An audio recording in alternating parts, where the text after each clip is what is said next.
Wow, look at this. So much fun. Oh, this is fantastic. It's like when you open the door and Look who's Wow. coming in. Hey, Bob Kaufman. Good to see you, Ship and hey, Kate. Bob. Hi, Lance. Hi, This is running really wonderful. Sherry. Yeah. Hi, Judith. Hi, neighbor. We've got to walk around the corner and see you. I know, be nice. Hi, Anne. Hi, Shippen. Hi there. Hi, Marcos. Hey, Marcia. This is such old home week. It is. Yeah. You know, and you got to give extra credit to people on such a lovely day if they're in the Boston area to be inside. I agree. We'll open the Well, door. I'm I'll hoping to go out to the yard soon enough. Yes. No, I'm going to open the door and let the sunlight in. Yeah, I've got a window open, so feeling the fresh air. Thank you, everyone, for sharing. And I wish we could just keep chatting. We have a lot on our agenda. So we're now going to move into the part where the people, different affinity groups and people who are doing projects in this area want to give us updates. And we've got a packed agenda, as the email showed. So I'm sorry we can't give people a lot of time, but it's fun just to hear from people, and then hopefully people can make the connections they want in the future. So the first person I'd like to invite up is Ann Dutton, who's been one of the leaders in the contemplative practices and psychedelic affinity group for the BPRG. Thank you, Ann. Thank you. Hello, everybody. Just want to say a few words about the affinity group that Dan Grossman and I, who were former colleagues at Yale, started. And we started the group to be a forum for discussion about the intersection between contemplative practices, such as various forms of meditation or yoga, that are derived from the Buddhist and the Vedic traditions. And, how, just to talk about the intersection between those practices and psychedelic assisted psychotherapy and use. And we meet about once every other month. We've been really having some really interesting presentations and discussions. Just looking at the folks who are on the meeting today, Paul Fulton and Ron Siegel have presented at our meetings. And we're expanding rapidly, and we'd like to invite anybody who has an interest in these kind of practices and psychedelics to join us. And we're thinking about ways to increase our ability to have dialogues with each other. So sometimes on Zoom, it's a little bit, it's easy to talk, but it's hard to really construct a dialogue. So that's what we're thinking about now, how to expand our capacity to do that. And our next meeting is going to be May 22nd. We usually meet Eastern Standard Time or Daylight Time from 10 to 11:30 on Saturday mornings. And our next presenter is going to be Helen Vantine, who started the Mindfulness Institute in Atlanta, Georgia, and just graduating from the Cptr program. Thank you.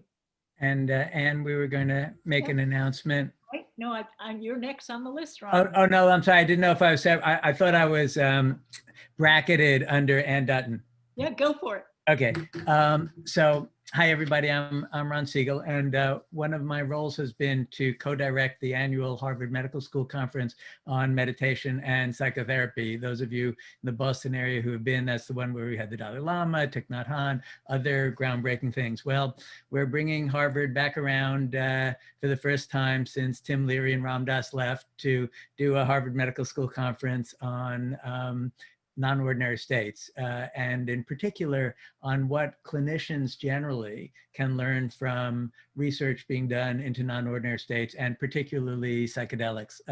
Quite a number of BPRG faculty are going to be presenting there. I'll just mention a few of them. Well, Bill Richards isn't BPRG faculty, but isn't BPRG exactly, but Rick Doblin is, so Rick's going to be there, Bill's going to be there, Libby Hall and Susan Walker are going to be there talking about their work with ketamine-assisted psychotherapy. Jim Hopper's going to be talking about MDMA-assisted psychotherapy. Janice Phelps, who many of you know has organized the CIIS programs and developed them, is going to be there. Mike Alpert, Francis Guerrero, Franklin King. So it's practically a BPRG presentation.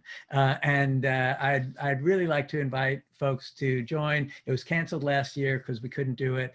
This year we're going to do it virtually. It's April 30th to May 1st. And I think it's going to be a very interesting conference. We're really the emphasis is going to be on what clinicians can learn more generally, particularly clinicians who are already involved in integrating contemplative practices into psychotherapy. And I will, let me do a message to everybody right now. I will just put a link.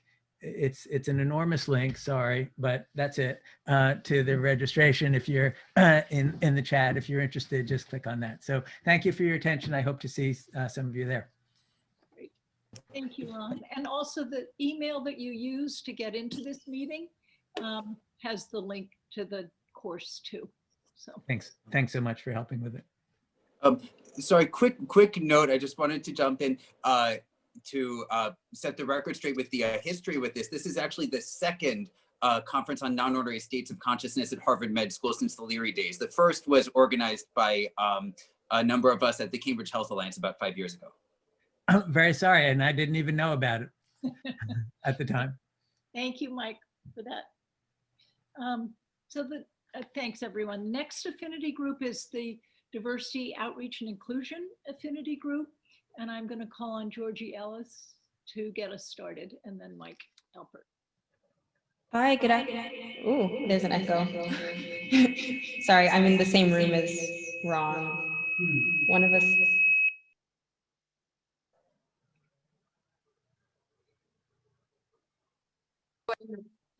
Ron's computer.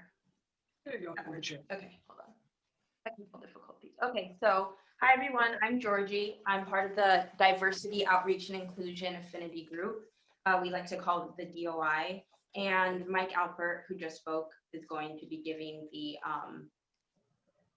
full update. But before that, I would just, on behalf of the BPRG and the DOI, I'd like to invite us all to take a moment of silence for Xiao Jie Tun, Dao Yofeng, Young AU, Hyun Chung Grant, Soon Chung Park, Soon Cha Kim, Paul Andre Michaels, and Delana Nguyen, the victims in the Atlanta shooting last week.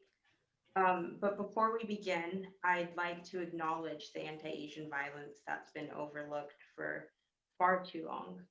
As painful as this massacre was, we can't really say that we didn't see it coming.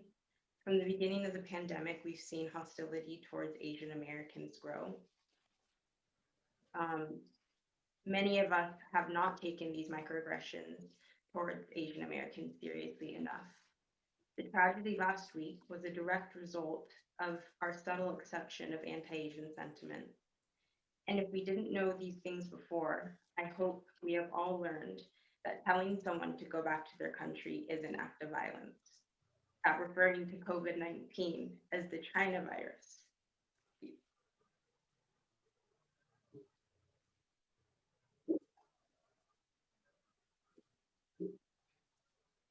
is an act of violence.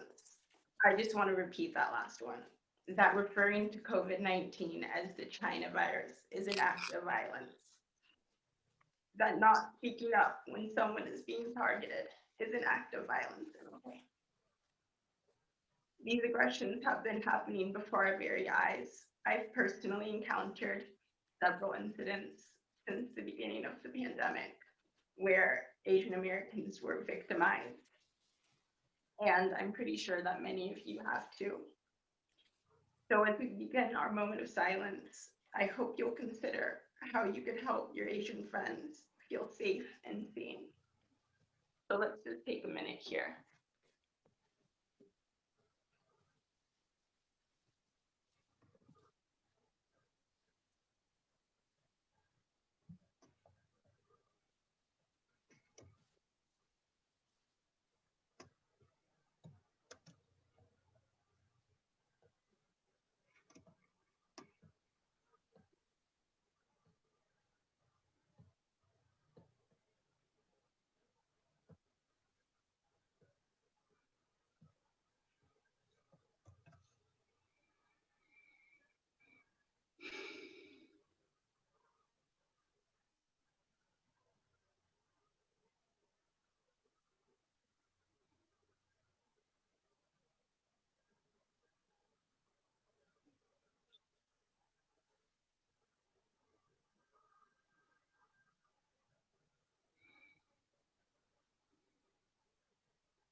Hey, thank you, everyone.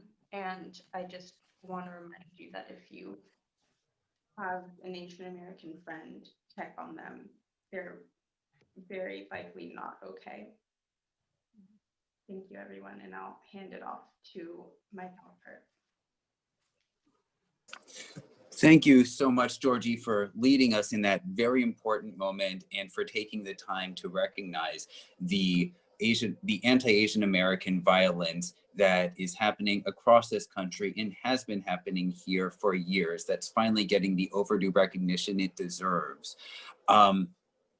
With that subject, I also want to acknowledge how even in many discussions of diversity and equity, the Asian and Asian American communities are often left out of those discussions as pertaining to both psychedelics, specifically in mental health in general, despite there being a very clear need and desire for work with this area within the communities themselves. A number of us with personal, professional, cultural, linguistic ties to various Asian immigrant and Asian American communities in the DOI are in the process of trying to build bridges to those communities with the psychedelic one in order to ensure that this work is accessible to all who need it and to raise awareness of that. So I highly encourage those of you who want to be taking concrete steps to address this to get involved with the DOI and help us out with those efforts.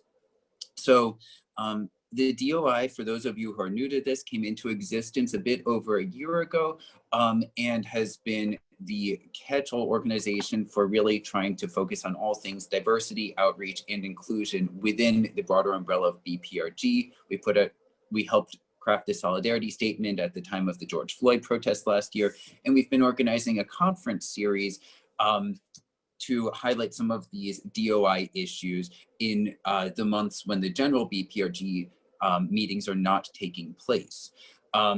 Last month, we had a wonderful event featuring two speakers affiliated with the Cambridge Health Alliance, Ben Cook, the head of research over there, who does a lot of work on mental health disparities and access to care among a variety of communities, as well as Valeria Chambers, who is founder of Black Voices for Recovery. Ben first shared a number of statistics and overviews about issues relating to getting adequate mental health care for communities that are historically marginalized.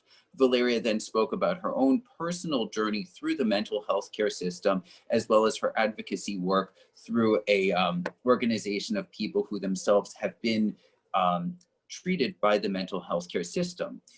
Importantly, Valeria also spoke about the conversations she had regarding psychedelics with the members of her peer advocacy organization and spoke about many of the fears and the hesitations that those members have at getting involved. Building off of that, we hope to continue having dialogue with Valeria as well as with members of her organization so that we can learn from each other and hopefully come up with ways that we can be working together over in the future. And we're planning on being in touch with her around this. Next month, we have a meeting coming up where we're going to be inviting Marco Ramos, who's both a history of medicine professor and a psychiatry resident at the Yale School of Medicine. And he's going to be talking about the history of ayahuasca, but with a focus on how that tells in many ways the story of the history of whiteness in South America and the history of colonialism and how that intersects.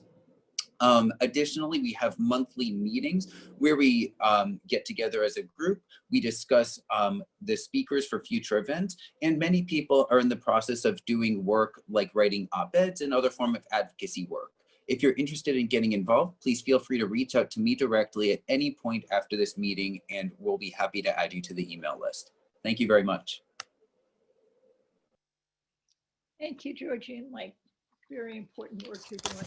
Really enrich the BPRG. Thank you.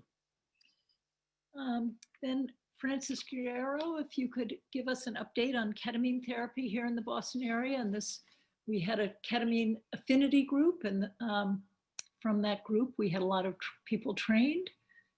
And is Francis on? Yeah, I'm here. Okay. Hello. Hello. Nice to see Hey, you. everybody. Good to see you. Thanks for having me.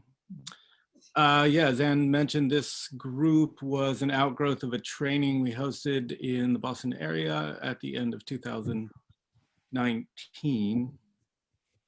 We meet about every other month, and last time we met once only this year, and there are about 14 of us on. And in that meeting, we discussed, so this is basically a group of less than 20 clinicians right now, representing about 5 local area clinics.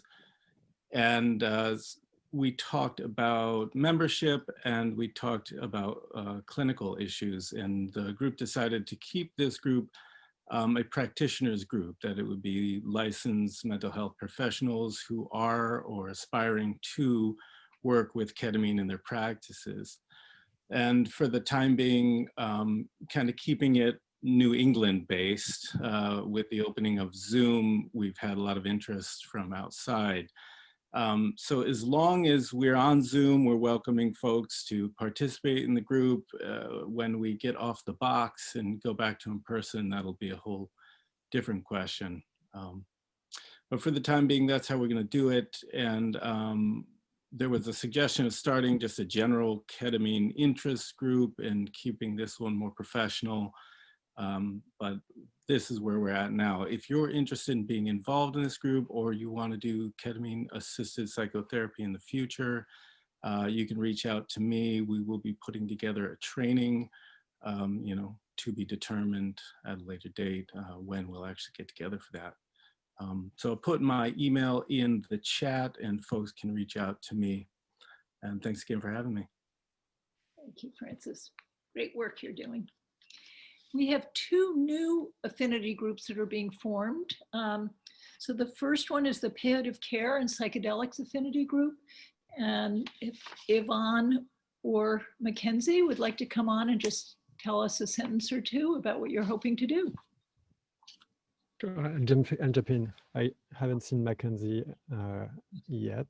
I don't know if he's there. Hi, everyone. For those who I haven't met yet, my name is Yvan Boson. I'm a palliative care physician trained in France. I moved to Boston about 4 years ago. I was willing to learn how to conduct, conduct psychedelic-assisted therapies and research. I was fortunate enough to complete the Cptr program in 2018. And a 2 years research fellowship at the Dana-Farber Cancer Institute in psychosocial oncology and palliative care. So the BPRG has been really a great community to interact with, to get some support, interactions, networking, inspiration, also collaborating with the DOI Affinity group to intentionally craft some of these aspects into my research projects. And so we have, through the BPRG, more and more members of the BPRG have expressed interest in this domain of psychedelic-assisted therapies that intersects with end-of-life care, palliative care, or patients with serious illness. And it's a very dynamic field of research currently in psychedelic-assisted therapies and research. It has been traditionally, in the earliest research, also a domain of research that has been very, very invested. And so I'm particularly excited to hear the Aquilino Cancer Center team today, with whom I'm collaborating, because it's really related to that topic of how to apply, what are the potential applications of psychedelic-assisted therapies in patients who face serious illness and end of life. So if you have an interest in, as Anne said, we're thinking about, we don't know exactly yet what this affinity group will look like, but I have about 30 people of the BPRG on a emailing list so far. And so I'm about to send an email to reach out to folks and maybe organize a first meeting where we can introduce one to each other, share about our interest at the intersection between psychedelic research and palliative care, and see where we want to go from there. So if you have an interest, I'll put my email in the chat in a minute. And please, you're welcome to email me, and you'll be in the list that I will send in a few days or pretty soon. So very excited, and thank you. Thank you, Yvonne. Thank you. And then the next new affinity group is being formed for therapists who are interested in doing integration in this field and harm reduction. And Lance Linke has volunteered to be the leader of that. So I'm going to let Lance introduce himself. Hello, good afternoon, everyone. My name is Lance Linke. I'm working as a clinical psychologist. We want to create this affinity group for practitioners and to really focus on the research as well as practice of harm reduction and integration. There's a lot of subcomponents of that. We're going to solicit perspectives of people that are working formally as well as informally. So that's going to mean there's a huge confidentiality component to what we're doing, meaning if you want to email me and ask questions or have questions answered, but don't want to formally participate, that's fine, just because we know that many things are happening above ground and underground. So I think that's just important for us to kind of consider as we discuss public health, ethics, mechanisms of action, and best practices in harm reduction and integration. My email will be in there. We are formalizing times. We want to make this work with other affinity groups naturally as well. So I think having a peer-led kind of discussion around these topics, as well as when is the most convenient times to meet, will be things we can determine if you email me and have interest in these topics. So thank you very much.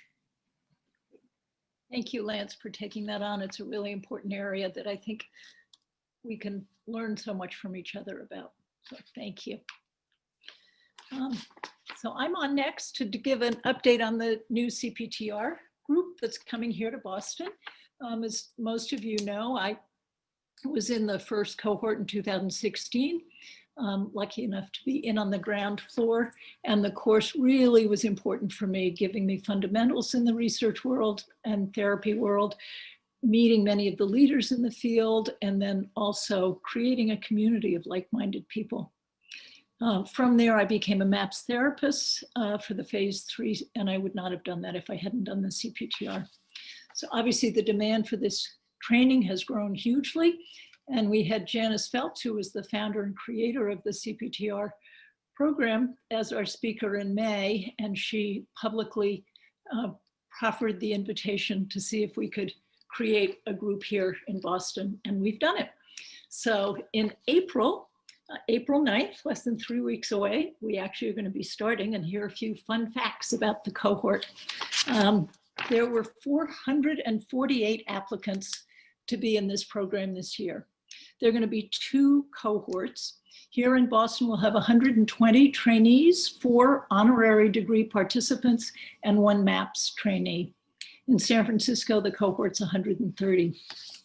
We have a wide range of backgrounds joining us: MDs, PhD, MSWs, acupuncturists, clergy, lawyers, just a wonderful wide range. We have 47 males, 72 females, and 1 non-binary. We have 46 people of color in the group. The BPRG had a scholarship fund, which I think most of you knew about. Through the generosity of this group, we were able to raise $38,000, and that was matched by the CIAS. So we were able to help 17 of the applicants this coming up. So the students have already had their orientation, which was really exciting. They've gotten their reading lists and the program, all the information. They're currently awaiting to hear who their mentors are going to be, and also their home groups, which are going to be crucial ways of community building since we're all remote right now. We're hoping next September that we will have sometimes we'll be together. We'll do a MAPS training for 5 days. We hope that will be in person. We also hope to have a holotropic breathwork weekend. So lots happening. It's exciting. Then I also wanted to share with you that the CPTR just recently received $1 million from the Steve and Alexandra Cohen Foundation to support the expansion of this certificate program. And just to read from their press release, they say the foundation's generous gift will help CIS meet the rapidly growing demand for psychedelic therapists by training 1,125 graduates over the next 3 years. In addition to expanding the CPTR's course curriculum and online offerings, the grant will also support the addition of new training sites in Boston and other locations. So we're the guinea pig. We're going to show them how to do this with their help, obviously. Since the founding in 2015, the Center for Psychedelic Therapy and Research has trained more than 300 medical and mental health professionals and clergy. However, this number is drastically below what is needed given the current mental health crisis in the US, known to be accelerating amidst the COVID-19 pandemic. The grant will also position CIS to build the infrastructure for the field of psychedelic therapy by forming a national speakers bureau, public education, continuing education for licensed professionals, and an online directory of program graduates. So, and you can learn more by going on the CIS website. Thank you all. Next up, an update from Dick Simon, please, about the new Mass General. Great. So thanks. It's been an incredibly exciting certainly last couple of weeks. We had the official launch for the Mass General Center for the Neuroscience of Psychedelics. And Michael Pollan spoke. There were over 1,200 people registered for the opening event. We had great press on NPR and the Globe, online. So what's really exciting is it's really all happening. It's been a process of getting there and some donors initially funding studies. But what's really changed that I find so exciting is the way the institution at large is looking at it. It's becoming much more accepted, and a lot of leadership at the top of MGH is increasingly interested in what's going on. The other thing that has happened is beyond issues of purely mental health, specialists from a lot of other areas who really, I think, have been curious for years about the potential of psychedelics, either because of whatever personal knowledge they might have or research they've done or hypotheses they may have, are almost coming out, if you will, that, well, I'd be interested in doing a study on this. So it's been a really valuable catalyst for the institution and for the center, just seeing the upswell of interest. The press and the exposure has led to a tremendous amount of inbound activity and inbound questions and potential donors and interest in collaboration. And really the hope is, and the center is in the process of hiring. There's some, hopefully over the next month or so, that'll all be sorted out. And an incredible individual to come on as project director that will help kind of make all of this stuff happen. And those are sort of the very, very much highlights, but it's really, really exciting. And there are all sorts of possibilities with other institutions for collaboration. And there's been created within MGH a Psychedelic Interest Research Group, or PIRG, that has growing numbers every month of researchers from inside MGH who are talking about work they're doing. Several of them are BPRG members, but what's also exciting is a lot of people who I didn't know and had nothing to do with this field that are coming forward and have some really innovative ideas and suggestions. So stay tuned, and that's the basic update. And I just want to thank Anne is on the advisory committee, as is Ron Miss. So there's tremendous amount of gratitude for all the work and support that the advisory committee, and specifically my fellow board members and buddies are doing. So thank you. Thank you so much, Dick. Very exciting. And I'm sorry I didn't include in your introduction that you're one of the founding members of the BPRG and on the board. So thank you for all you're doing to support us too. Sure. Thank you for making it all happen. Fun team. Next up, we have James Davis, who's chair of the Bay Staters for Natural Medicine and Decrim Nature for Massachusetts. So James. Oh, you're muted, I think, James. We can't hear you. We can't hear you.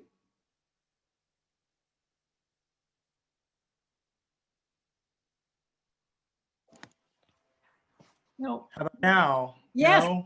Yes. Okay. Yay. It's my Hooray. pesky headphones. Apologies, everyone, and thank you for having me on. I'm very grateful. To explain the work of the Bay Staters Coalition, we are a grassroots organization of over 150 volunteers across the Commonwealth. Our members are folks who have had their lives transformed by adult use of psilocybin, DMT, and other psychedelic plants. And just to summarize a few stories of our board members, we have folks who have overcome opioid addiction by using ibogaine and saved their lives, folks who have been debilitated by cluster headaches, but now microdose to treat those ailments, folks who've been formerly incarcerated on cannabis and psilocybin charges, having the best years of their lives stolen from them by the criminal justice system. And our moral mission couldn't be more clear as we've decriminalized Somerville, Cambridge, and now Northampton. Almost 170 of our neighbors, friends, and family members are passing away each month from opioid overdoses here in the Commonwealth. Massachusetts has the highest millennial depression rate of any state in the Union. We don't have 2 years to wait for psilocybin trials. We do not have 10 years to wait for DMT and ibogaine trials. We are a nation where many of the people who are most vulnerable and could benefit the most from equitable access to these plants are uninsured, underinsured, or can't pay insane insurance premiums and deductibles. So what we are calling on all people in Massachusetts who care about racial justice and equity in drug policy is to help us decriminalize Boston. We've already had 2 extremely positive meetings with counselors there and had about 50 volunteers from across the city contact them. We're very proud to announce a new endorsement from the Last Prisoners Project. Dr. Jerry Rosenbaum, in an article that also cited Anne, had very positive things to say about what decriminalization would mean for destigmatizing research as well. So we would be very grateful to have you reach out to us so that we can help you contact the council and other communities in Massachusetts where we have leads as well. And we really are on the verge of making history. Boston would be the shot heard around the world to decriminalize. So we would just be eternally grateful for your help. It'd make research easier and it would save lives too. I just wanted to give a shout out to Lance Linka, would love to connect. We have well over 24 informal integration therapists in our network who, are using their experiences with race-based trauma, trauma of growing up with gender dysmorphia to counsel people. A lot of those folks didn't have the money to go get a therapist license. They didn't have that lived experience of accessing education. They were arrested. Maybe they lost access to loans for school, but we'd love to connect you with them because they're doing great work for people informally, just sitting with them through sessions and talking about the experiences with folks. So thanks for having me. Thank you very much, James. It's really impressive what you've done in a relatively short time. So congratulations. Hope we can help you. So now Leah Mix and Alex Cardenas, are you on and can give us an update about the progress and the potential of the National Professional Association? Great. Thanks so much, Anne. We're both here. So great. Welcome. Wonderful to be here. This is exciting. So many amazing things happening. It's great to be back. I want to take a historical view of what we're about to share. And that starts with a discussion that emerged at the BPRG meeting in July of 2019 around the importance of forming a professional association for the body, a representative body for the practitioners of the emerging field of psychedelic medicine. And during that discussion, it was recognized that such an organization could give practitioners a collective voice, a place to have critical conversations, and really importantly, a way to have, effectively have a say in defining the practice of psychedelic medicine as it enters and takes wing within the US healthcare system. So members of the BPRG that day recognized that such an entity could both help legitimize the field and help to support safe, affordable access to psychedelic healthcare for all who can benefit. And in order for such an association to function legitimately for these purposes, it had to have a few qualities like the AMA or the APA does for their fields. It would need to be a grassroots practitioner-led effort. It would need to be a nonprofit. And it would need to be the will of the practitioners of the field that it exists. And at that BPRG meeting in the summer of 2019, Jeremy Dalness and Jim Hopper raised their hands and said, let's do it. Let's give it a try. And so over the last year and a half, a small but mighty group called the Medicine Midwives has worked diligently to first bridge East and West Coast practitioners and then web out across the entire country to engage the vast body of practitioners and to source the field for that willingness to create a national professional association. So you've been receiving updates from Jeremy about the progress along the way, and today I am so proud and happy to return to the BPRG community, which is the origin of this effort, and to have with me Dr. Alex Cardenas, who has skillfully taken the reins to guide this association into being. And as acting as Chief Cat Herder, which I think is currently his official title, Alex has shown himself to be a humble servant leader for this effort and for fellow practitioners. So I'm thrilled to turn over the mic to Alex to share the current status of the project and the hopeful future state of the National Professional Association for the field of psychedelic medicine practitioners. Alex. Thank you so much, Leah. It's really great to see you and great to see a lot of familiar faces and names here today. I'm grateful to be a part of this meeting. This is really exciting times. This is really how this field is unfolding right now is very exciting, and there's a lot of potential. So as Leah said, she gave a very brief synopsis of the last couple of years of work with the vision of recognizing that as this comes online, the importance for us to self-govern this movement, to incorporate it into healthcare in a way that honors its origins and honors the evidence and honors the practitioners is crucial. This will be a regulated field, and it's important to us that it's regulated by the practitioners. And so, yes, we've been, I forget how Leah said it, we've been, spreading our network out to try to live by our values and bring in the leadership from across the country from the get-go.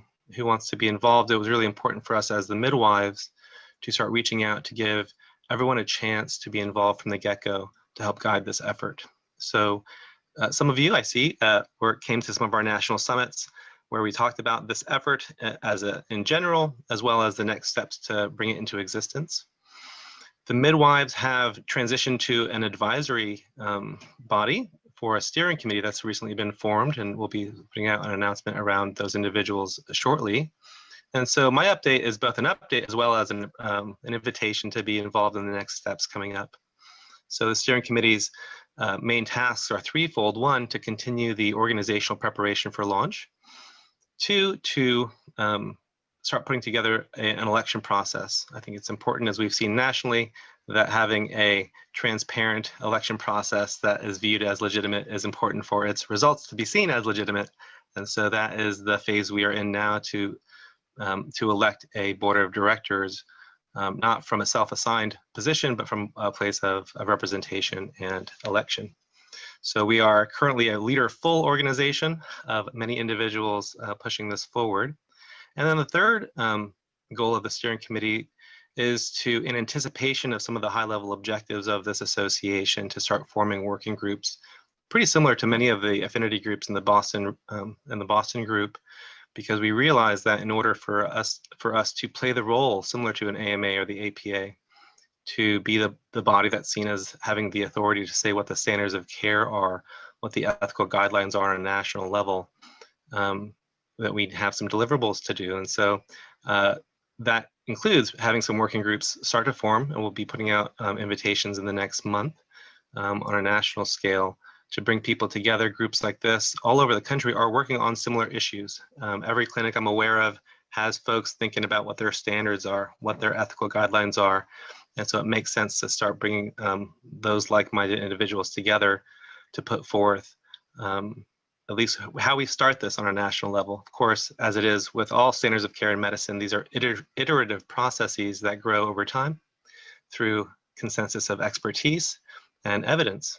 So that's a phase we're in now. Is we're still in the phase of looking for national leadership while we're doing the groundwork to get ready for launch and anticipate what we need to do.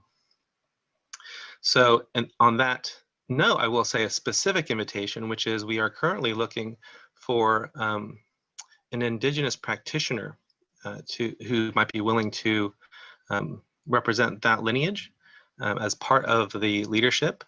We have people who practice forms of traditional practices who they themselves are not Indigenous, and I think it would be an important voice that we're currently looking for. So if anyone knows folks who might be interested in representing that perspective, it would be very helpful to link us with them if they're interested. And we are also on having ongoing outreach for that specific perspective. So in the days ahead, as you think about how you might want to be involved, we'll have working groups for something similar to DOI. We might call it JEDI, justice, equity, diversity, inclusion, ethics, standards of care. We may in fact have one focus on different lineage practices and how that might be in part of the bigger picture of this community, because we have the healthcare piece, which is largely based on modern evidence-based practices, but it would be important to both honor some of the historical ways these medicines have been practiced, and also, as part of the vision for this, to grow the field. I'm in the business of opening up and listening to all the wisdom potential. A lot of the people who've been holding this space for many decades or through many generations of practice have a lot to offer. At the bare minimum, they are a huge wealth of hypothesis generation for ongoing grants and research. And this community both can serve the scientists as well as the spiritual practice in the sense of if there are traditional practices that could be very helpful to people, our scientists and research community can help do the research to see what aspects of those practices could be incorporated moving forward and kind of have a more diverse and varied standards, plural, of care, and help develop the evidence to do that. So many projects ahead. We are in the leadership selection phase at the moment, and I will put contact information for anyone who wants to either stay up to date or get involved. This is from our Medicine Midwives group, but it's still the easiest way for me to keep track of the interest coming in.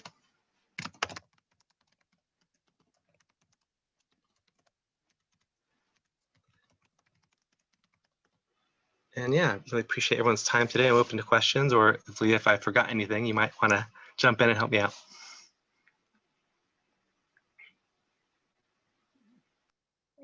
Thank you both, Leah and Alex. It's great to have you with us. Leah and Alex and I were all together in the 2016 Cptr cohort, so it's fun to get back connected. Thank you for coming in from the West Coast, and thank you for all the work you're doing. I also want to thank the wonderful BPRG board. We couldn't do this without them. So you met Dick Simon, you've met Ron Miss, maybe, Georgie Ellis you've met. And then my wonderful husband, Shippen Page, who's also our lawyer and scribe and banker and kind of keeps us all straight and narrow as much as we have to be. And then of course, Sherry Race, who does everything to make this happen behind the scenes. So just huge gratitude to everyone. Now I'm happy to turn the meeting over to Ron. Many people, certainly people, original BPRGers know Ron and his wonderful partner, Georgie, for their incredible hospitality when we were just getting started, feeding us all, letting us gather at their house to schmooze and really make deep connections. So thank you so much to both of you. And I look forward to the time when we can be in person again, though I think we've gotten too big to be at Ron and Georgie's. We stretched the limit the last time. So this presentation, I also just wanted to note, really in some ways started at the CPTR in 2018. I remember sitting with Ron and Manish then, and Yvonne and Paul all together as we were just dreaming about what we could be doing in this field. So it's really wonderful to hear how much you've done in the brief time. And there are other CPTR members who are involved in the team, and I'll let Ron and Manish take over and fill in the blanks. I left you plenty of them. So thank you so much. Great, thanks. And Ann, I would just like to echo too, or, thanks, because, we're all on this BPRG call together, and I remember the first meeting in Ann's backyard. And look where we are today with 800 members. Oh my God. Thanks to you and Dick and Shippen and Georgie, who, by the way, is making banana bread. So if we were all here at this meeting right now, the history of great food would continue. But and a special thanks to Sherry again, because it all is going so smoothly. And believe me, there's a lot of work behind the scenes to pull these meetings off like this. So Sherry, thank you so much for all that you do to make the wheels turn like they do. Really appreciate it. Anyway, it's my great pleasure to be able to introduce my friends and colleagues at Sunstone Therapies, which, as Ann sort of touched on, involves some relationships that started really on the first day that I showed up at the CIS program in 2018. And I remember, people milling around in Namaste Hall, nobody really knows each other, and that when we first meet. And, I saw these friendly guys, Manish and Paul, and like, hey, you want to grab lunch?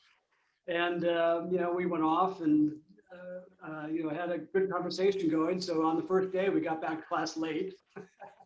But it may have just been fortuitous or something more, but here we are several years later with other partners in creating this organization, which is really, really exciting. But it does go back to the CPTR in 2018.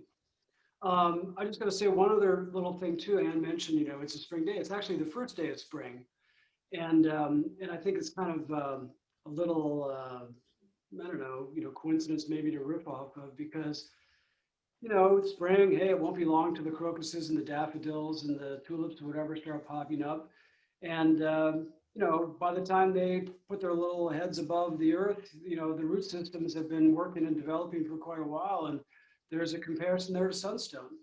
We've been underground, which may mean something, in psychedelic research and therapy, but we've actually been working, for quite a while, and grown and developed a lot, raising money, building out a beautiful purpose-built space for research and clinical work, starting research and beginning to build a digital network, which is the backbone of what we hope to achieve. And it's really only now that we're starting to talk about it.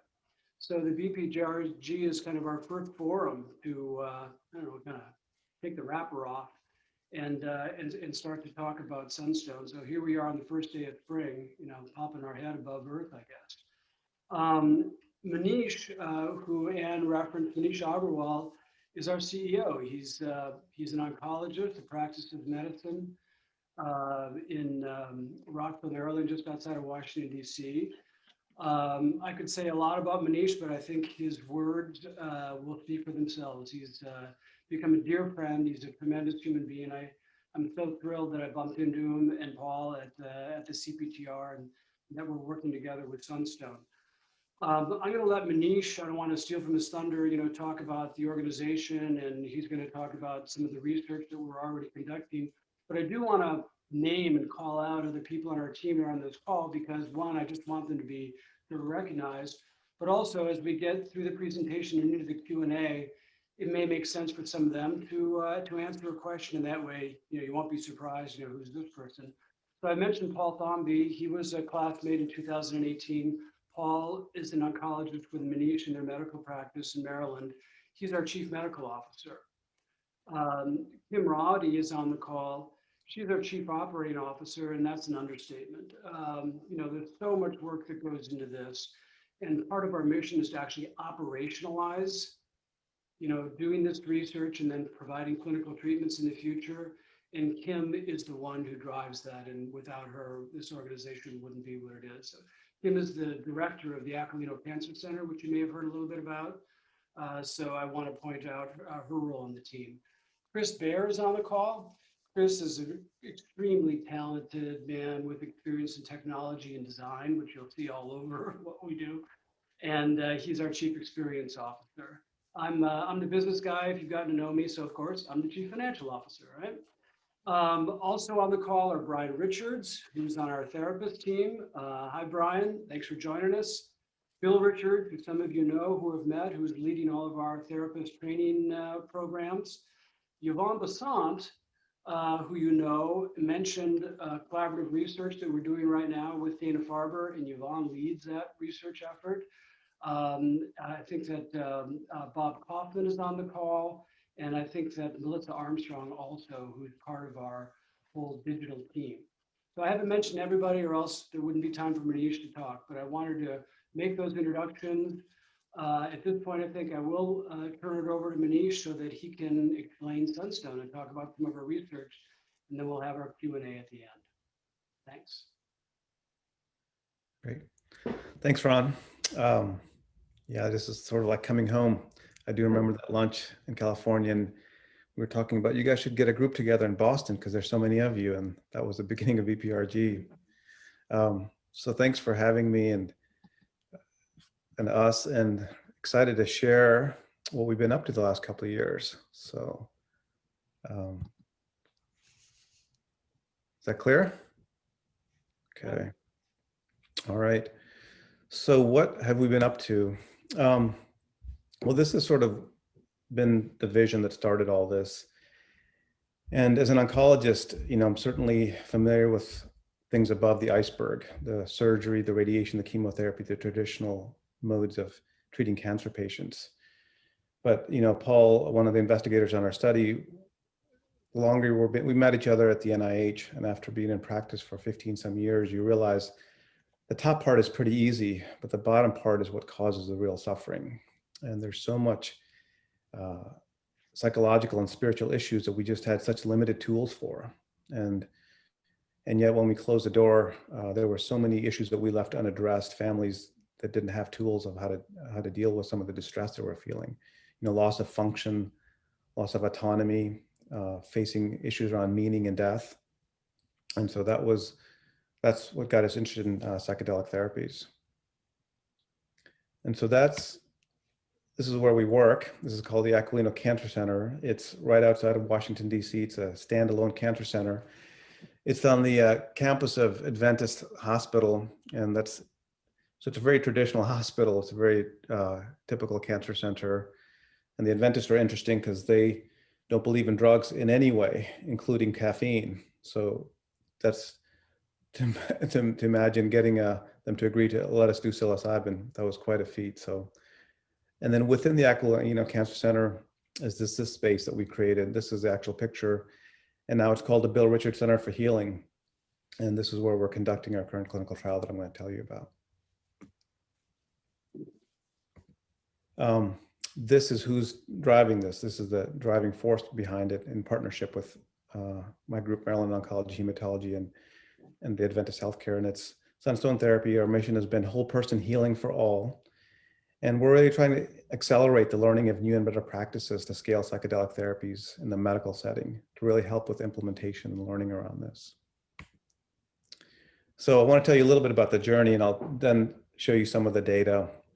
We're in the middle of the study, but this started a couple of years ago, really, and this is us thinking about creating a space for healing. And on the left is me and Paul and Kim in Gensler, which is an architecture company in DC, envisioning what it looks like. On the right there, you can see Kim in the empty shell of what you just saw completed. This was taken a year ago. And she's probably thinking, oh my gosh, there's a pandemic, I have no money, and we have to build out this space. And so this all happened in a year. And when we were, when we did this visioning session, we were asked to think about what we'd tweet once this place was complete, and we were doing the trial. And these are some of the tweets that we came up with, and it's been amazing to see some of this is actually what we can tweet, connection to others in specific. This picture doesn't come up, so I don't know if Rick is on, but we actually got the first virtual DEA license. I remember stories of like Rick and Mike Mithofer getting their DEA license, and they had to like bolt the safe down and had, so hard to get it in. And we actually got a DEA license without any DEA agent coming in. It was all done virtually, and we just took pictures and videos of the space. So this is what the space looks like. This is the first psychedelic research facility within a cancer center. And I'll come back to why it's important that it's within a cancer center. It's the first. We conducted a therapist training during the pandemic. This was in the fall. You can see everybody with their masks on. And we put a slide in here just to talk a little bit about Sunstone. It's an LLC, it's a for-profit public benefit corporation, and financing is obtained from private investors and public donors. And as we said, we're existing to accelerate the adoption of psychedelic therapy into cancer care. And we're trying to figure out how to make a financially self-sustaining organization that helps network research sites and share data and learning. And we aspire to foster a learning organization and culture, amplifying the unique strengths of our team and those in the network. We put this slide, especially in the context of the current psychedelic climate and the conversations are going. We want to encourage direct conversations around these things because these are important topics, and that we have these conversations in a way that's conducive to psychedelic therapies.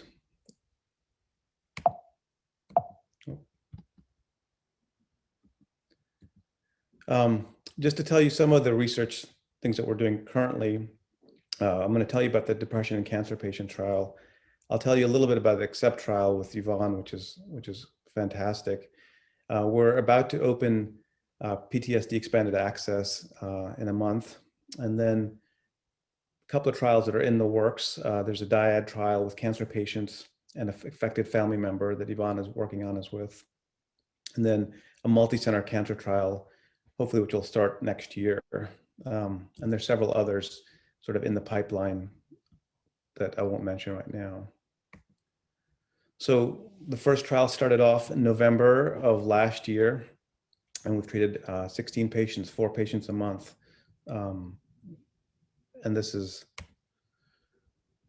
Bill and Brian Richards in the control room, and I'll tell you what that looks like and why that's there. But this is the first study that's done in a cancer center.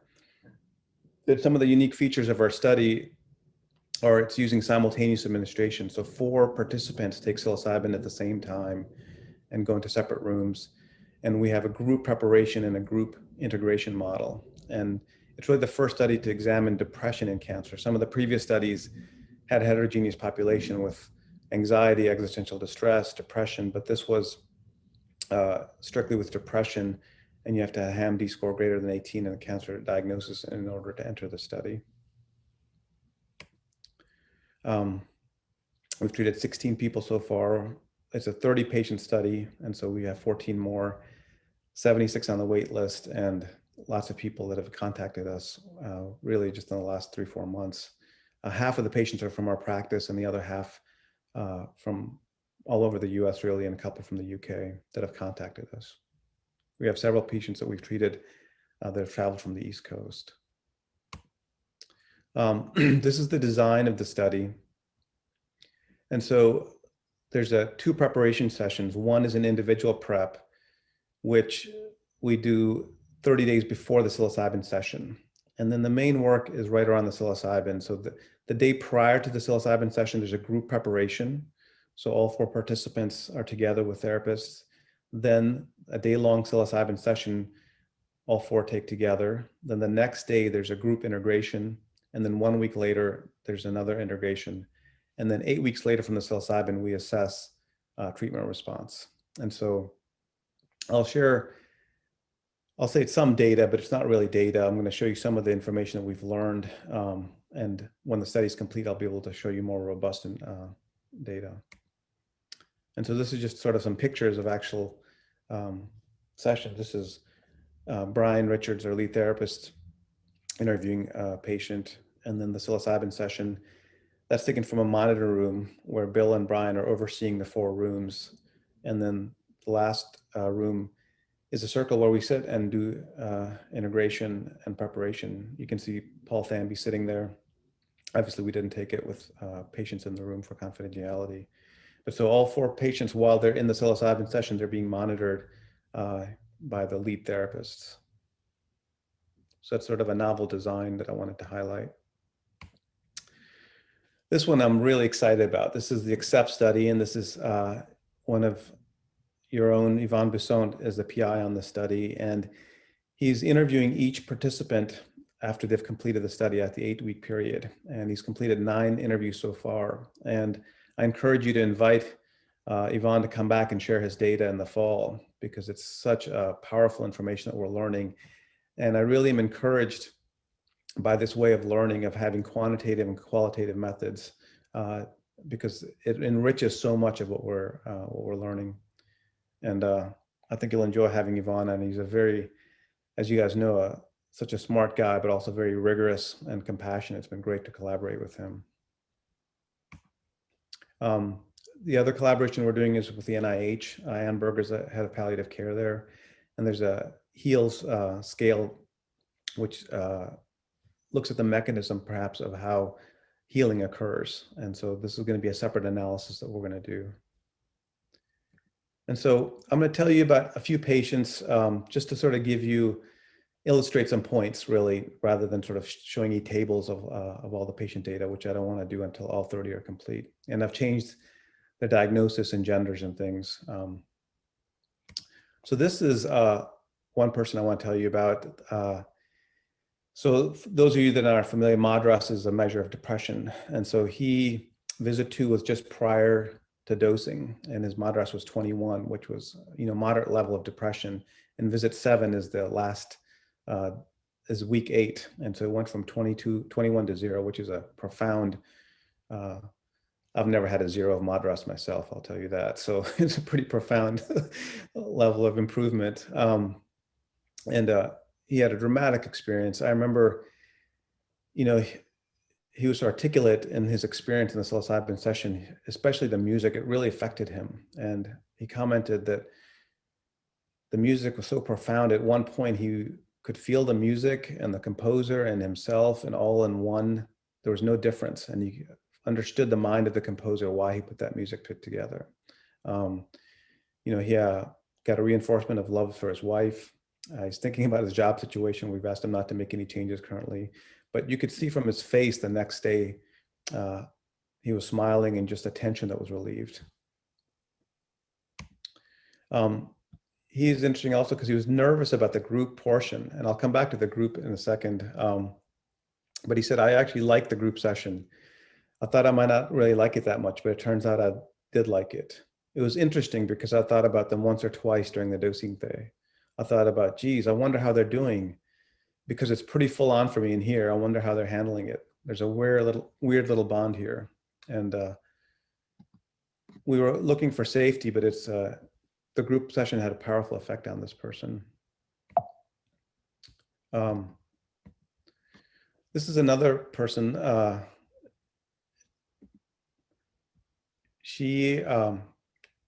say she had breast cancer, and her experience was really powerful. She grappled with death during the entire setting. And so her MADRS was 13 and went to a 4, which is a good improvement, went from mild depression to not being depressed.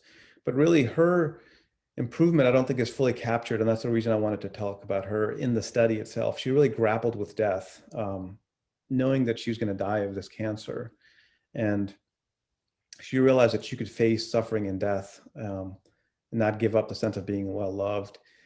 And I remember her telling me, the way she had an experience a few days after having psilocybin, and she was at the lake visiting just by herself, actually, and the sun was setting, it was becoming evening, and the crickets were really loud, just deafeningly loud, she said. And then she had a sense of calmness. And what she reflected on was that when she was born, there was all these humans that were there, and they've all died during her lifetime, and they will pass. And come spring, there'll be all these new crickets, and she too will pass, and there will be all these new crop of humans that'll be born.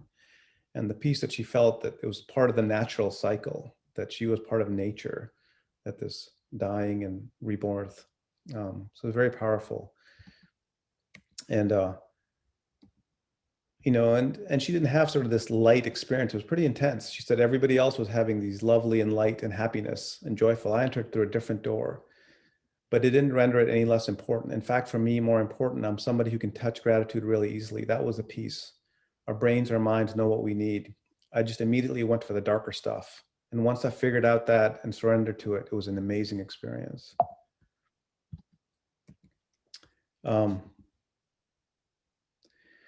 And another, she's a psychologist, so she's very articulate. And she had this insight that was, I thought, really special. She said, I had everything I needed in terms of I could beat death. I could, without having to give up that sense of being well loved, or that I could have a sense of having everything I needed, even though I was going to die. We often set up those in antithetical ways and to find a way to merge them, but it's brought so many elements of it into a wonderful and terrifying collision in the moment. And I remember she told me how she illustrated that for me was, so she was treated in November, and over the holiday, she said she'd be with her family, and it was over Christmas, and she was with her family, but she said she would sometimes enter into what she called this liminal space, where she would imagine a future Christmas where she wasn't there and felt a sadness and yet a completeness, but then also was there with them and fully appreciating that. And so she was both holding this tension of her not being there and being with her at the same time. That was just in a very embodied way. This person I tell you about, and this is the last one I'll tell you before we sort of get into some other things. Let me just see how I'm doing on time. Okay. So this is a woman that had leukemia, and she had a profound experience the day that she, a treatment, you can see her MADRS went down from a 27 to a 6, but over the ensuing weeks, it sort of climbed back up. And what opened up for her was really the sense of love. And I remember her telling me that one of the things that struck her is when she was young, she was one of many children, and memories came back of sort of being a middle child and not feeling the love that she thought she needed from her parents, and how she started to close off her heart. And then over time, as she got cancer, that even isolated her even more. And then on the psilocybin, she was really able to feel love again and realize that she actually is love and is part of love. And then I think what happened over the time, she was during COVID and she was isolated again and had trouble reconnecting to that. And she's still actually opening up again. But really, to me, underscores the need for ongoing support and integration, and that we need to do a much better job with integration. She said, gave me this really beautiful understanding of our potential and where we go in the future for me, which is very true. I don't doubt what I saw. I don't feel like crying anymore. It hasn't taken away my frustration or my desire to solve having cancer. It hasn't relieved completely the unhappiness, but I guess it's taken away the hopeless feeling. It's taken away some feeling of a despair. It's taken away grief. I don't feel grief. This is something that is interesting and we'll keep an eye on. In the first 4 participants, and I didn't show you the rest of the data, but pain really seems to improve. The first participant, it looks like it's worsened, but actually she was on active treatment, and one of the drugs that she gets causes some pain, and so that's why she had gotten it right around visit 7, but the other 3, there's an improvement in pain. And it's going to be interesting to sort of tease about what the effect of pain is with psilocybin on cancer patients. You know, somebody said, one of the participants said, my whole perception, I think about pain and the way I look at it has changed. I was catastrophic before about everything. Oh, this headache's probably going to have a stroke or something like that. No more. So they still have pain, but somehow their relationship with pain has changed. And I think this is a signal worth keeping an eye on. So we've treated 16 others and we haven't completed all the data. And at some point after the 30 patients are completed, I'll have much more robust data to share with you. But what I wanted to talk a little bit about now was some insights beyond the trial, what we're learning and some reflections I've had on some teachings for myself and for our team. This first one is around this quote from Khalil Gibran: "You may forget with whom you've laughed, but you'll never forget with whom you've wept." And that is around this point of the group model looks promising. I'm really impressed with the group process, and that won't be a surprise to a lot of you, but to see it actually happening in front of you is quite powerful. The participants really begin to care for each other. They connect in a way around their cancer, and hearing each other's stories and caring for each other actually leads to healing for each other. And to see that starting to unfold in the way that they do it is really something beautiful to behold. One of the participants said, when I heard her crying next door, I felt compassion for her and then was able to feel it for myself. And they will comment that when I hear somebody else talking about their own sadness, they're just able to go deeper into their own. And so, you know, we have 2 integration sessions, and after the integration is over, they're, you know, disbanded. And really at their request, they said, well, we can't stop meeting. And so we weren't allowed to let them meet, obviously, until the study's complete. After 8 weeks, though, now we have monthly meetings. You know, one of the participants said, I just went to war with these women. I can't stop meeting. And so now we have monthly Zoom meetings for participants that were on the study.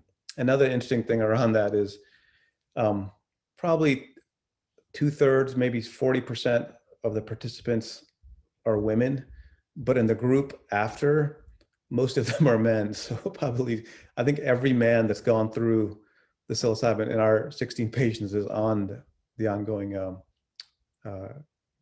group meetings that we're having. And I think it also looks promising in terms of training therapists, because there's a real connection among the therapists, and there's debriefing afterwards, and they're able to learn from each other's experiences. And I think it's a powerful way to think about how training can be accelerated. This is a slide that it's called Depression is a Collusion of Denial. And what do I mean by that?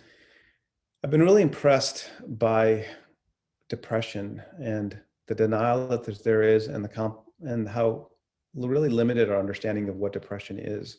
And what I mean by that is, frequently when I'll talk to patients about this trial, they're very interested and they'll say, well, I'm not really depressed. But then when they take the HAM-D or go through the measures and you talk to them in depth, they clearly are depressed. But there's almost a stigma around depression, but also a way that they cope with their depression is by putting it in a box or putting it in the closet, because they have to get through their day. They have to get to treatments, they have to go home, they have to take care of their families, they have to work.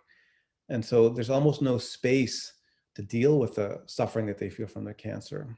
And that denial goes from the patient all the way up to the institution. So, you know, it's at the level of the oncologist. I'm surprised at some of the patients that I think I know well and the level of depression that they end up having. One of the participants, in fact, went to their oncologist saying she was interested in participating, and her oncologist, well, I don't think you're depressed. So that's at the patient level, the oncologist level.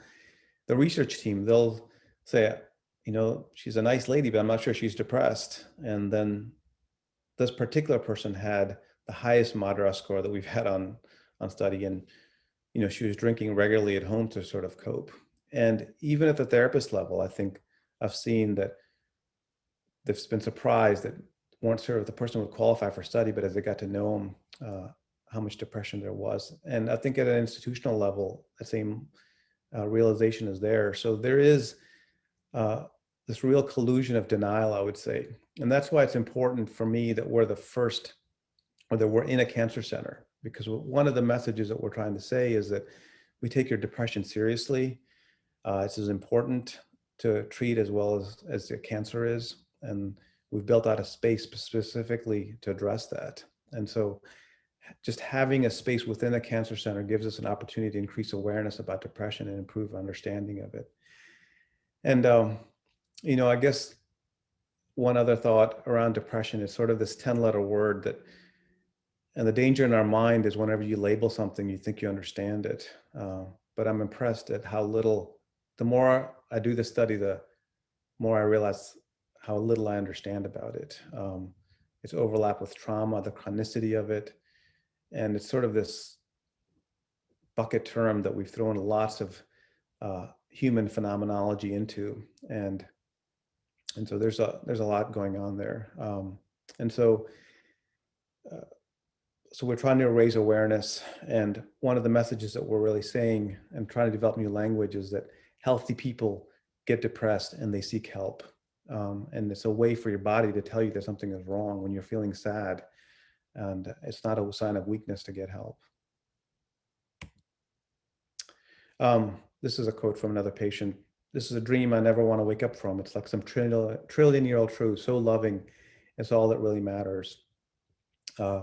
I say that because obviously the quote is very touching, but also it reminds me to tell you that this participant actually had a brain metastasis that we radiated, and disease was controlled. And so in this study, we tried to really push the boundaries of implementation to get real cancer patients in everyday life, not sort of ones that may have had psychedelic experience or would have sought it out, but sort of the people that you take care of day in and day out. And so we allowed people with brain metastases in that were treated.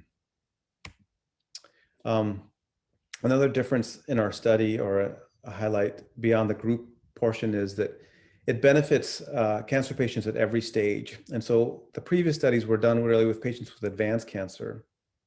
But what I'm impressed with is how much it helps patients that have stage 1 cancer or stage 2 that have been treated and no longer have cancer. I think the assumption is that you have cancer, and if you beat it, then you sort of go back to life. But really, the assimilation has been very difficult, and been very, very encouraged by the amount of benefit that is for people that have been cured. One anecdotal I'll share is one of the participants had a very early stage breast cancer that was having trouble bringing herself to surgery because of fear and other psychological issues. And since having her psilocybin therapy, now she's pursuing definitive surgical treatment. So whether that shows an improvement in depression or not, it certainly is going to save her life to have a curative operation. So Anne, I didn't know you were going to say this, but I do say trust the process. And you said that on earlier, but you know, previous studies have matched participants with therapists according to gender. And really, we talked about it, Brian and Kim and the team. And we said, you know, because there's 4 participants and 4 therapists, and they have different availabilities in terms of meeting, we just let them have random assignments. So not necessarily even gender-based. And so far, it's really been quite promising. I'm not suggesting that this is the only way to go, or this is the way that has to move forward, but perhaps we can open up how this occurs. It certainly requires less logistical coordination and saves time, and it more reflects the real world of cancer care. And I think the therapists also learn to trust the process themselves and gain confidence. And I'll give you another anecdotal around that. One of our therapists is a physician. We have several physician therapists, but one of them, and he was going to sit with this woman, and she had a lot of trauma from childhood around her father, who was a physician. And so the therapist was concerned, rightfully so, that maybe this would bring up all this trauma for her to be having a physician sit with her during psilocybin. And actually the next day after the session, she said one of the most healing aspects was it for her to have a male physician spend 8 hours with her. And to devote that much time in caring for her, which she didn't experience with her father. So it sort of had the paradoxical effect. So that, to me, sort of in some ways highlights trust the process. This is a quote from another participant. She said, "When I walk in my yard and I see my trees, these trees are not trees. They're part of me and I'm not part of them. There's oneness in creation." Now she is interesting. I say that again for the quote, but also on the limitations of the scales. So she barely registered enough to have depression. And so she came in, but she clearly had a huge benefit, even though, quote, she wasn't depressed. She wasn't severely depressed. You know, one of the other things that I've thought about is really has, the psilocybin therapy has a potential to really change the paradigm of medical care. And what I mean by that is it's different than traditional medical care. You know, as an oncologist, people come in and I have all this information and I give them and I tell them what to do, what treatments to prescribe, and they just sort of follow my orders. And then they get better and then they thank me and I feel like I'm all knowing and all knowledgeable. And this is really quite a different experience in that you'll see the participants come in and they're excited and anxious and depressed and they have a psilocybin experience. And you see the group process unfolding. And then the next day, they're really the ones that are teaching us. And we're sitting there listening as they speak to each other and talk about the things that they learned during their experience. And it really sort of evens out, I think, what medical care really is like, that everyone is involved, the participant, the therapist. I mean, me and Paul, we just give psilocybin. We're not doing much more beyond that. And so it's highly collaborative and each person's contribution is essential to the success of the treatment. The therapist, the staff, the research team, and we're all really moved by the experience. And just to see that change occur and putting agency back into the patient's hands, and that they're the ones really responsible for their own healing. And their group process is what's helping themselves, not, quote, the medical system or the professional or the expert sort of giving them information. And it's just really nice to see the participants engaged in contributing to their own healing. And I think as it sort of filters out, some people become a little less important and the patient becomes more important, which I think is a good way to go. And healing is for everyone. This is a slide in the space, and Liz Bear, who's an acupuncturist in an area, she and a friend of hers did sound therapy and acupuncture for healthcare workers. So our oncology nurses, and they really benefited so much from that, and just reminds us of healthcare workers, physicians, oncologists, nurses. We all need healing. And so our space is not just for participants or not just cancer patients, also for their family members, but also for people that work at the Aquilino Cancer Center. And it was really touching to see how much the nurses enjoyed it and they're asking for it. And now there's a monthly series of ongoing care for the caretaker. I had to put this in there because I want to just highlight Yvonne again. You know, he interviews all the participants 8 weeks after treatment, and his conversation has allowed thoughts to be captured that are not on the scales, and they just have added so much depth to it. And the participants themselves speak of the value of the interviews themselves beyond the integration. You know, one of them said, "I feel so grateful and privileged to talk about it because it feels like that's the piece that was missing for me. And doing the measures, it allows me to feel more fully known." This was an incredible, helpful part of the integration. So I can't tell you how much I appreciate this. This had a profound impact on me, one that will have a ripple effects through time for me. So thank you, Yvonne, for doing this. I'm going to go through this quickly because I want to leave some time for conversation. But we think that oncology is a good fit for psilocybin therapy because it's a complex medical system. We're used to treating high volume, high dollar treatments, and there's a lot of infrastructure. The way we sort of do oncology care is, even though when the physician sees them, there's sort of prep, which is getting laboratories and chemo education, than the chemotherapy itself. Then there's management of the toxicities afterwards. And so there is sort of this approach of a system-wide care in oncology, and psilocybin therapy fits in really easily into that. And so I did want to end with MAPS and expanded access. We're really looking forward to opening that up next month. We have Bob Kaufman and Mark Bates, who are career military psychologists and psychiatrists, and we're 15 minutes from the Walter Reed, and really want to serve perhaps as a model for what PTSD treatment in the military could look like. And so Bob is actively working on that, and we hope to treat active duty and veterans. We also will treat PTSD in our cancer patients, but this is a expanded access study. I'm just going to end with this quote. This is a participant that just ended, and you just so moved me. This was from last week.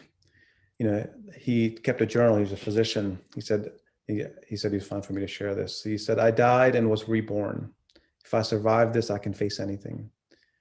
I am nobody in the cosmic scheme and yet a part of it. There are many sorrows in the universe. My cancer is nothing. Life does not end with the end of life. What was will be again eternally." Driving back to New York, realizing that even the ordinary is extraordinary. The mundane is exciting. Going over the bridges and through the tunnels, I note symmetry is beautiful, but asymmetry even more so. You know, so it's been a privilege for us to really be sitting and hear things like this. You know, we're the ones that are really benefiting. So thank you for your time, and open up for question and answer. Thanks so much, Manish. It's incredible for you to go over that, and of course wish we had more time, but we do have to kind of stay on point. So thanks again for summarizing things. You know, with the time we have, as is the norm with these meetings, you know, we kind of open it up to Q&A. It's nice if people want to type questions into the chat box. That way we're not talking over each other. And Anat has asked one thing, which I'll lead with, but if anyone else wants to initiate a question, please type it into the chat box, and then we'll just stay a little bit more organized, okay? And Anat asked, Manish, when you were commenting on how data is suggesting that the traditional, you know, male-female dyad of therapists may not matter as much as people have thought. I hope I'm summarizing that accurately. And Odd brought up the question about, she was wondering about that traditional format, as well as the logistics of actually trying to have that pairing. So, so I'll just kind of present that question to you. I know that, you know, Mary Kutsumano is online, and there's others very experienced therapists who might want to offer their thoughts, but that's an odd question. Yeah, thanks, Ron. I think I'll have Bill. We've talked about it with Bill as well. I'll have him weigh in. I think a couple of things that are, so we obviously allow participants, if they had an issue with gender, if they wanted a same-sex gender, then we would obviously make that happen.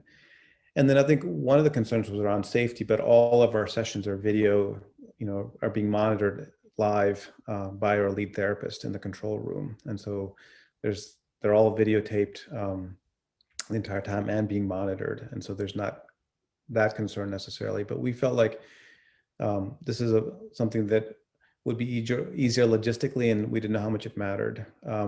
But Mary and Bill, if you guys want to comment, love to hear your thoughts. And Brian as well. Brian, we talked about that. I just stress that it works well, that most good therapists, I think, can provide firm structure if that's the masculine theme, and warm, compassionate nurturance if that's the feminine theme, and that I don't see that the sex of the therapist is that crucial for most people.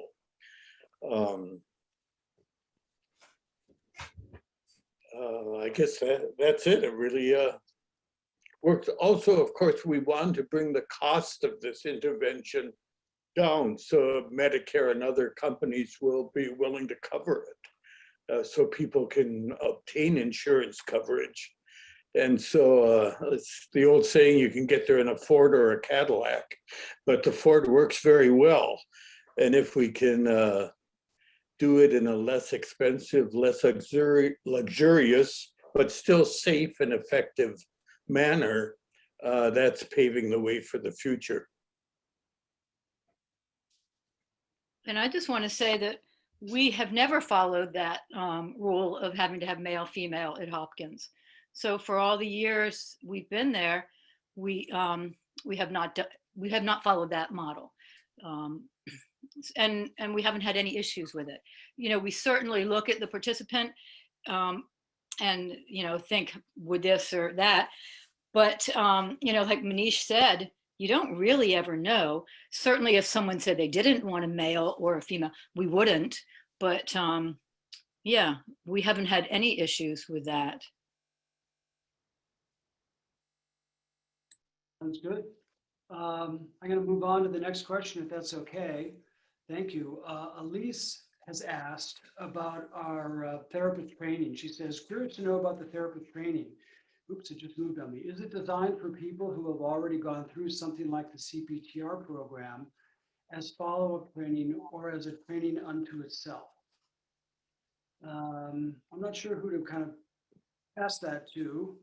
I don't know, Manish, if you want to tackle that, or Ryan, maybe? I'm happy to answer that question. So for this protocol, which was a COMPASS study, there was a requirement for a 5-day COMPASS training. Some people were graduates of CIIS, others not, but we really carefully vetted everyone to make sure they were just very empathic, well-trained and caring human beings as part of training them both for studies at Maryland Oncology, Hematology, and also for Shepherd Pratt Hospital on the East Coast. Okay, great, thanks. Let's see, Andrew, and I think this has to do with, again, the gender of the therapist.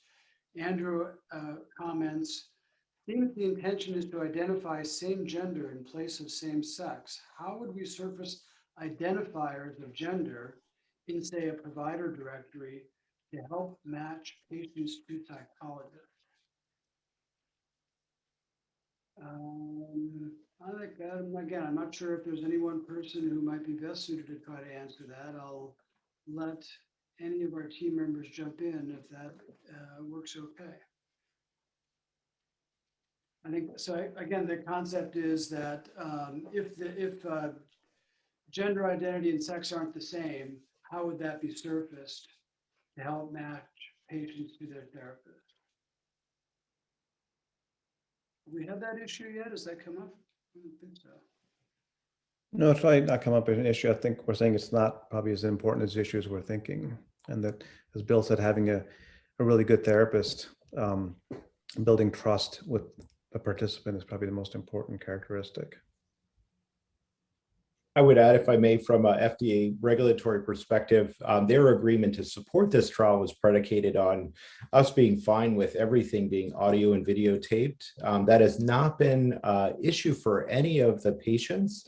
And I think it is part of the therapy envelope in that it really ensures safety and accountability on the part of the therapist as well. So whatever the gender identity may be, I think that that method of audio and video recording is really helpful in this case. Great. And Rick has posted a link in the group chat, which people may want to look at.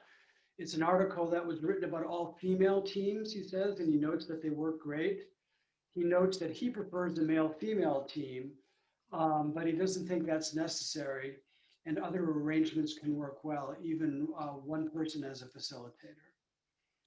I'm going to go on to the next question. Kelsey asks, in the group that continues to meet, have any of the participants died? And if so, have we noticed anything notable about the bereavement of the other participants? Thus far on our study, nobody has passed away. And so that's not an issue that's come up thus far.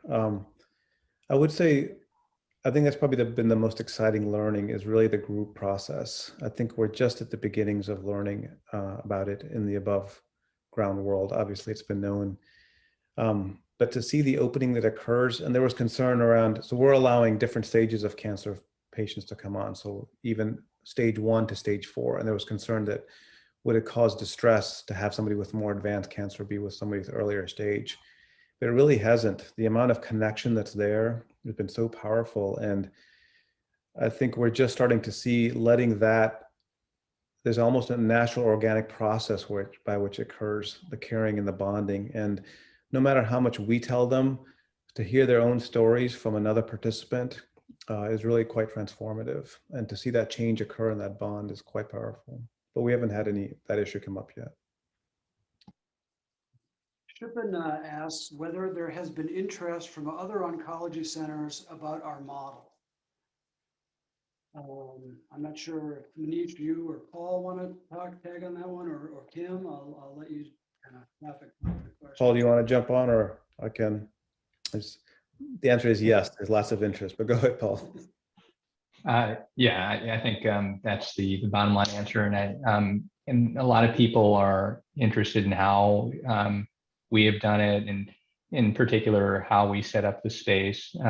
So we're trying to help as many other sites as we can, and Kim and Chris have been integral in helping with all of that. Good. Sung Lim asks the question, are patients screened as to previous psychedelic experience before their participation, and is it possible that the degree of response is related to lack of prior experience? So we don't allow anyone to have had psychedelic experience in at least the last 12 months. But most of our participants are psychedelically naive. And the ones that have had an experience was like back in college many, many years ago. And that certainly is I guess you're raising the question that if you're more naive, is it a more powerful experience? Potentially, it certainly is a more powerful experience for us on the therapist side. You know, there's this term of the accidental mystic. So to see sort of regular suburban everyday people have these profound experiences that are not necessarily reading the doors of perception and hanging out with BPRG crowd talk about these things are really quite moving. I'd like to add very briefly that one of our patients who did have some prior history going back many years, so he did qualify for the study, very intentionally wanted to participate in this kind of study with medical professionals because he thought it would take him deeper than some of his other experiences with psychedelics. And he found that to really be helpful. So there are some people who have psychedelic experiences who are actively seeking this kind of experience in a medical setting, feeling that the safety and accountability and other factors might really make it a more profound experience than they've experienced previously. Nice. Bill asked this question, did any of the participants have significant mobility challenges, i.e. wheelchair users? Thus far, not. We Go did ahead. it with one of our patients, and it was not an issue at all. Okay. Those are all the questions that people have typed in so far. If anybody wants to raise their hand and take themselves off mute and ask one, go for it. Looks like Bill's got to sign off. Thanks for joining us, Bill. Thank you. Now. Look, it'd be great to have Yvonne talk a little bit. Ron, Yvonne, do you feel like you're talk a little bit about your accept study? Yvonne, are you there? Hi. Sorry to call you out there. Yeah, well, thank you, Manish. And yeah, no, that's great. So I haven't prepared anything, so I don't know what I can add to what you've already shared. You know, like I think it's first of all, I'm really, really grateful to all the team for the wonderful work you're doing, and also for having recognized the potential value of adding a qualitative piece of research to your clinical trial. I think that was really, really how would you say that? Well, you know, and I'm biased, of course, but that was really a good impression because I agree with you. We learned so much in complement of all the quantitative measures that we do about patients' experience, about the feasibility issues of the study, about how different factors that shape the therapeutic model might influence patients' experience, you know, for the better or for worse. And that really is a critical piece of making the work better in future studies. And then you've also mentioned some kind of benefit for patients to have the opportunity to share about their experience and their insights about the study, their participation in the study, and how that might help them elaborate further, integrate further about their experience. You know, because the researcher's hat is not a therapist hat, is not an oncologist hat. Is kind of a different aspect, and bringing an open space for them to share about their experience has some value for them apparently. So that's all. Really, thank you for it's a wonderful collaboration, and I'm really glad to hear that, you know, it adds value to your work, and definitely it's a very rich data that, you know, I'm looking forward to analyzing more with the team here, and you know, to just share a little bit more about that work and how it affects people. Awesome. We've got another question or so I that's don't know if popped you in have here. a So specific question. yeah, well, oh yeah, go ahead. Does anybody have a question of Yvonne here? Otherwise, I've got one in the chat box here.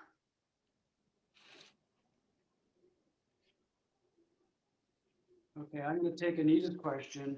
She asked, what do you think about offering this work, in particular the therapeutic model we're using, in a psychotherapy office setting?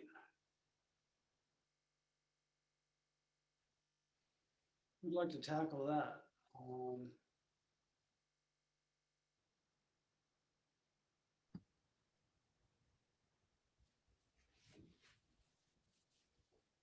I assume that, I think the question is, as opposed to the specialized space that we've built, you know, a more traditional therapist office, you know, does that work or not?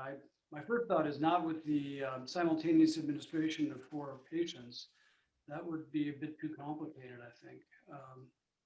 But I'll let any of the other team members offer comments. Hey, Ron, maybe I could jump in a little bit on it. There you go. Well, you know, I mean, of course, the answer is possibly there's a lot of avenues to explore on what's going to happen next in this field. The center that we've been looking at was purpose-built to do this particular kind of work, which was support a group model, provide a unparalleled level of transparency for the safety of the patient, safety of the therapist, safety of all, and then also to be able to fold in data from not only just from the from functional FDA, like we want to see if we can get the FDA to designate this as a medicine, but from Yvonne's qualitative lens. And so I think when we learn more from a patient experience standpoint and safety standpoint, we'll have a lot more data to work with. And across an entire array of things as well, like even demographically, even gender identity, like we're really looking to pull in an awful lot of data so that we can help make sense of it. So the answer is, you know, possibly, but we're trying to learn as fast as we can. There's one comment I'd like to add, which is that right now we're negotiating with FDA in the context of a formal dispute resolution for which we've spent over $200,000 on lawyers. And one of the issues that the FDA is insisting on is a doctor on site. And if that is a requirement, then that knocks out all private practice office settings because you can't afford a doctor on site. And so there's really no reason to have a doctor on site. You have to have the doctor to do the initial screening, to do the prescribing, and to be on call, but you don't need a doctor on site. But I think the FDA is going to be very reluctant to stop that requirement because they're worried more about their own bureaucratic self-protection than they are about actually implementing this in a realistic way once it goes post-approval. So I think that they will get rid of the MD PhD requirement, which, you know, in phase 3, we don't have to do either of those. We have the lead facilitator being a therapist, not a licensed therapist, but not necessarily MD or PhD, and we don't have to have a doctor on site. And so it's going to be a challenge. The other thing that I think we're going to try to knock out that we haven't formally done yet is that the FDA wants the second person to have a bachelor's degree. And I think that's also an overemphasis on college, on intellectual learning, and it doesn't really reflect the fact that you could have a massage therapist, a music therapist, you could have a student that doesn't have a bachelor's degree that could be a really great intern or apprentice or something to the first person, and it could keep the cost down of this 2-person model. But the FDA has sort of insisted, and everyone has agreed, meaning all of the research teams, Compass, MAPS, USONA, we've all agreed so far with the second person having a bachelor's as a minimum. But I think we got to knock that out as well. Thanks, Rick. I'm not sure if we will be able to, but that's the effort. Yeah. I think we're a little over 3, and I know that we still have things on the agenda, including hearing from Rick. So I'm going to defer to Ann if we should sort of pass the baton at this point. And if so, I want to thank everybody for listening and stay tuned for updates on all the work being done by Sunstone Therapies. Absolutely. Thank you so much, Ron, for coordinating this, and Manish and your team for the presentation, answering the questions. If other questions come up, send them to us at BPRG. I'm sure that I'll volunteer the Sunstone team to answer them. So thank you, thank you. Just want to mention the next 2 dates that are coming up. April 18th from 3 to 5 o'clock Eastern time, we have the DOI meeting with Marco Ramos, who's a psychiatrist and historian from Yale University with an interest in psychiatry and Latin America. He will be discussing with us the history of the scientists' interactions with the indigenous botanical ayahuasca in Peru. And then on May 2nd, we'll have our 12 to 4 meeting, and Dick Simon will be moderating a panel with 3 representatives from the for-profit world. And we're lucky enough to hear about the work that's being done at Field Trip, the SAGE Integrative Health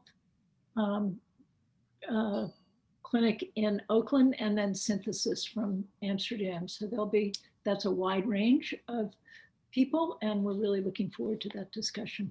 So thank you. Then, as I know I've said before, we keep Rick Doblin for our dessert. So we're always very, very grateful to have Rick come and give us an update on what's going on in MAPS, because he has probably the best view of what's going on in this whole psychedelic world, better than anyone else. So thank you, Rick, for being a neighbor, a supporter, and a member of this group. And in view of how much I like dessert, I also very much like being dessert.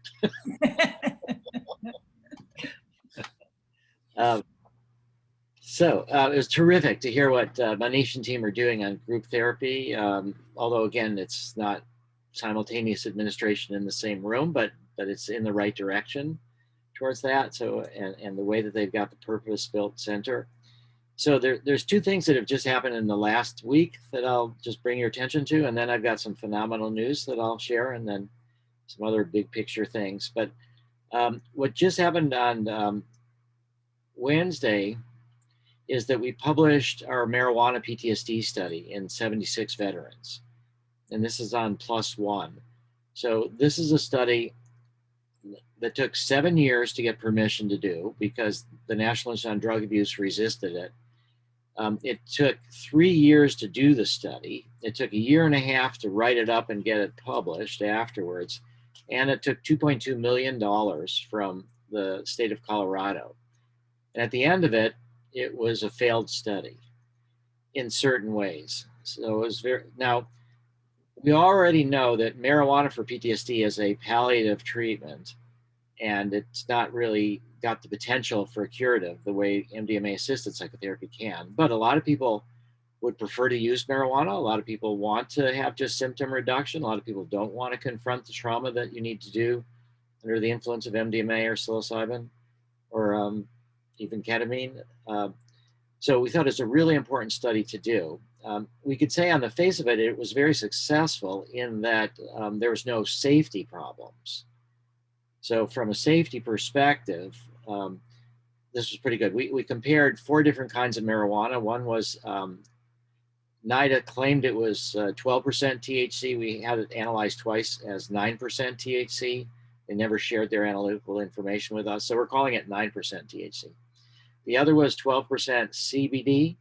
The other was a combination, 8% CBD, 8% THC. And then the final one was a placebo, which is you take marijuana, you wash it in alcohol, it washes out the cannabinoids and the terpenes. And you still smoke it, and that's your placebo. So from a safety point of view, everybody got better, nobody got worse, and the groups on average all got better. And from an efficacy point of view, we're glad to say that the group that got the THC did the best. We hear so much about CBD being anti-anxiety. The people that got the CBD marijuana got the least benefit. The most benefit was THC. You might think that THC caused anxiety, panic reactions, and PTSD patients, but THC did the best. But to give you an example of why I call it a failed study, there was this one guy who was in the study, again, all vets, all treated by Sue Sisley in Scottsdale, Arizona. This one guy was like, great, this helped him so much. He no longer felt PTSD. And on top of that, he was on opiates for pain, and he felt that he no longer needed the opiates because he had the cannabis. And so he was able to get over opiates, and he wanted to be a spokesperson for the study. And so he spoke to the media, and everything was great up until the point that the study was over and we uncovered the blind, and the guy was in the placebo group. So that's just a point, is that the group that got the second most benefit, almost as much as the THC, was the placebo group. The group that got the THC CBD was then third in the amount of benefit, and as I said, the CBD group got the least benefit. So we noticed, though, that across all the groups, they're smoking less than half of the marijuana we gave them. We gave them up to 1.8 grams per day, and they all smoked less than half of it. This is super crappy marijuana from the National Institute on Drug Abuse, from the University of Mississippi, grown under contract with NIDA. They've had a monopoly since 1968. We've been in litigation for the DEA, with the DEA, for 20 years, trying to end this monopoly and trying to get our own license at UMass Amherst, their Department of Plant, Soil, and Insect Sciences. In August of 2016, DEA was ready to give licenses, but then Trump got elected, and Attorney General Barr and Attorney General Sessions just squashed it. So now we hope that there's going to be movement. We've just recently sued the Attorney General and the DEA to try to get them to force them to decide to give licenses to some of these domestic things. So, but what we're actually doing is saying, the paper is saying that it did demonstrate safety and it was crappy marijuana, and therefore we need to do another bigger study. The state of Michigan has this $40 million they have to give away, $20 million a year for 2 years from their marijuana tax money. And it has to be for studying marijuana in vets, for vets' mental health, and also for reducing veteran suicides. And it can only go to nonprofits or academic researchers. So we just submitted a protocol to FDA for a bigger study, 3 sites in Michigan, 3 around the country. We're asking for $10 million. I see the question from Elisa about, was there any psychotherapy included in the study along with the cannabis? No, there was not. There was 2 4-hour introductory sessions during which they smoked marijuana under supervision. Some of these people had smoked before, most of them, but some of them hadn't. But we had a problem in that we were working for a while. Let me just trash on Hopkins for a bit here, for a moment. We were working with some researchers at Hopkins who were academic researchers. They eventually pulled out of the study, but they were involved in the protocol design. And when you have academic researchers, and these are not Bill and his team, but a different team, they want to isolate the variables. And so they put up massive resistance on this idea of adding psychotherapy to just pharmacotherapy. Our approach has been, we care about patient outcomes. We don't have to say it's all from marijuana or it's marijuana. I do think if we had therapy, people would do better. So we're thinking about trying to add therapy to our new study, which we're not going to be doing with these Hopkins researchers. They pulled out of the study anyway because a lot of them NIDA funded, and we were trashing NIDA's marijuana, and they didn't like that either. So, but I do think that the same way we think that ketamine would be better with therapy than without for depression, we think that anything that you can add therapy to gives people other tools in addition to the marijuana. So we just submitted a protocol to the FDA for a bigger study, and we're going to go to the state of Michigan for a $10 million grant. And they're going to put out their request for proposals, we think, next month or so. Okay, so that's one thing that happened last week. The other thing was that I was on the NPR TED Radio Hour, and they did a really, really, really good job of it, I thought. So I'll just mention that. If you go to the TED Radio Hour, it starts at around minute 24. Now, I just want to mention as a side point that you may have noticed that the Biden administration just did a horrible thing, which is that they fired a bunch of their new staff for having admitted to smoking marijuana. And so they put in their staff screening that if you are honest on this about your prior use of marijuana, we're not going to hold it against you.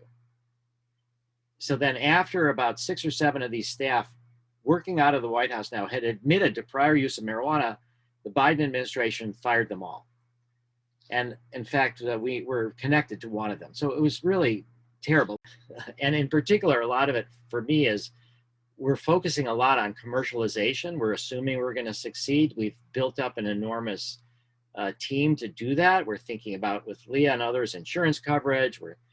We've hired Boson Consulting Group. I saw Dan Grossman was on this call. He's leading it out of their Chicago office. I'm not sure if he's still listening now, but we're doing, we gave a $750,000 contract to BCG. We're doing all sorts of stuff in the future, and we've staffed up for that.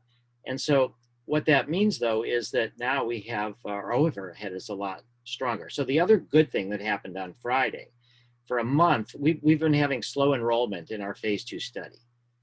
And that's been a real problem. We went through 1 month without enrolling anybody. And our overhead now, just for the sites, we've got 14 sites, for the rent, for the study coordinators, for all this stuff, is over $300,000, about $350,000 a month, over $10,000 a day. So when we have slow enrollment, it's financially devastating in terms of, so we had a meeting, we've been thinking about it for a month. And so what we see, and maybe Ann, you can comment on this, but what I've been told is one of the biggest problems we've got is therapist burnout. That the therapists are, first off, whenever you work on a study, you're constrained. You have to do the sessions within a certain amount of time. You can't customize to the patient. You got to follow this other thing. There's all sorts of paperwork. It's a lot different than just seeing a patient, and it's a lot more cumbersome, you could say. So what we've decided to do is a package of incentives for therapists, study coordinators, MAP staff, patients, that are going to cost us about $750,000 over 2 years. And so we're starting to implement that. And I'm really encouraged about that. And that seems like an awful lot of money, but we're assuming the study is going to take us 24 more months to finish. And if it speeds it up only 2 months, from 24 to 22 months, we've earned back the $700,000. And if we can save more months, and time is very, very important because people are suffering, we need to get it out there, all of that. So I'm feeling really optimistic about that. As far as the key things that I mentioned before about waiting on FDA, about whether you need a doctor on site, whether MD, PhDs, or even also very importantly is this idea for us to fully train therapists by giving them an opportunity to take MDMA in a protocol. The FDA has put that protocol on hold for the last year and a half. The meeting was January 15th. We were supposed to hear February 15th. FDA came back on February 15th and said, here's your minutes of the meeting. We said, that doesn't tell us anything. We know what we said. We just want to know what you think. So then a couple of days later, they said, we're busy. We won't be able to get back to you till the end of April. Then February 24th, we had a meeting. We were supposed to hear back now March 24th, so maybe this next week. And that was a meeting about the outstanding results from our phase 3 study, which meet the criteria for getting approval on the basis of one phase 3 study instead of 2. The results were phenomenal.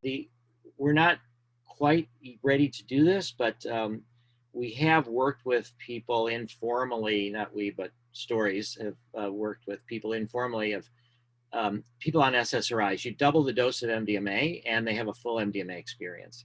The concern has been about serotonin syndrome, but it doesn't seem to be happening. So we need to do a controlled safety study of people on their SSRIs. In our first phase 2 study, we thought we identified that we did identify that the longer people had tapered from their SSRIs, the better they did in terms of reduction of PTSD symptoms.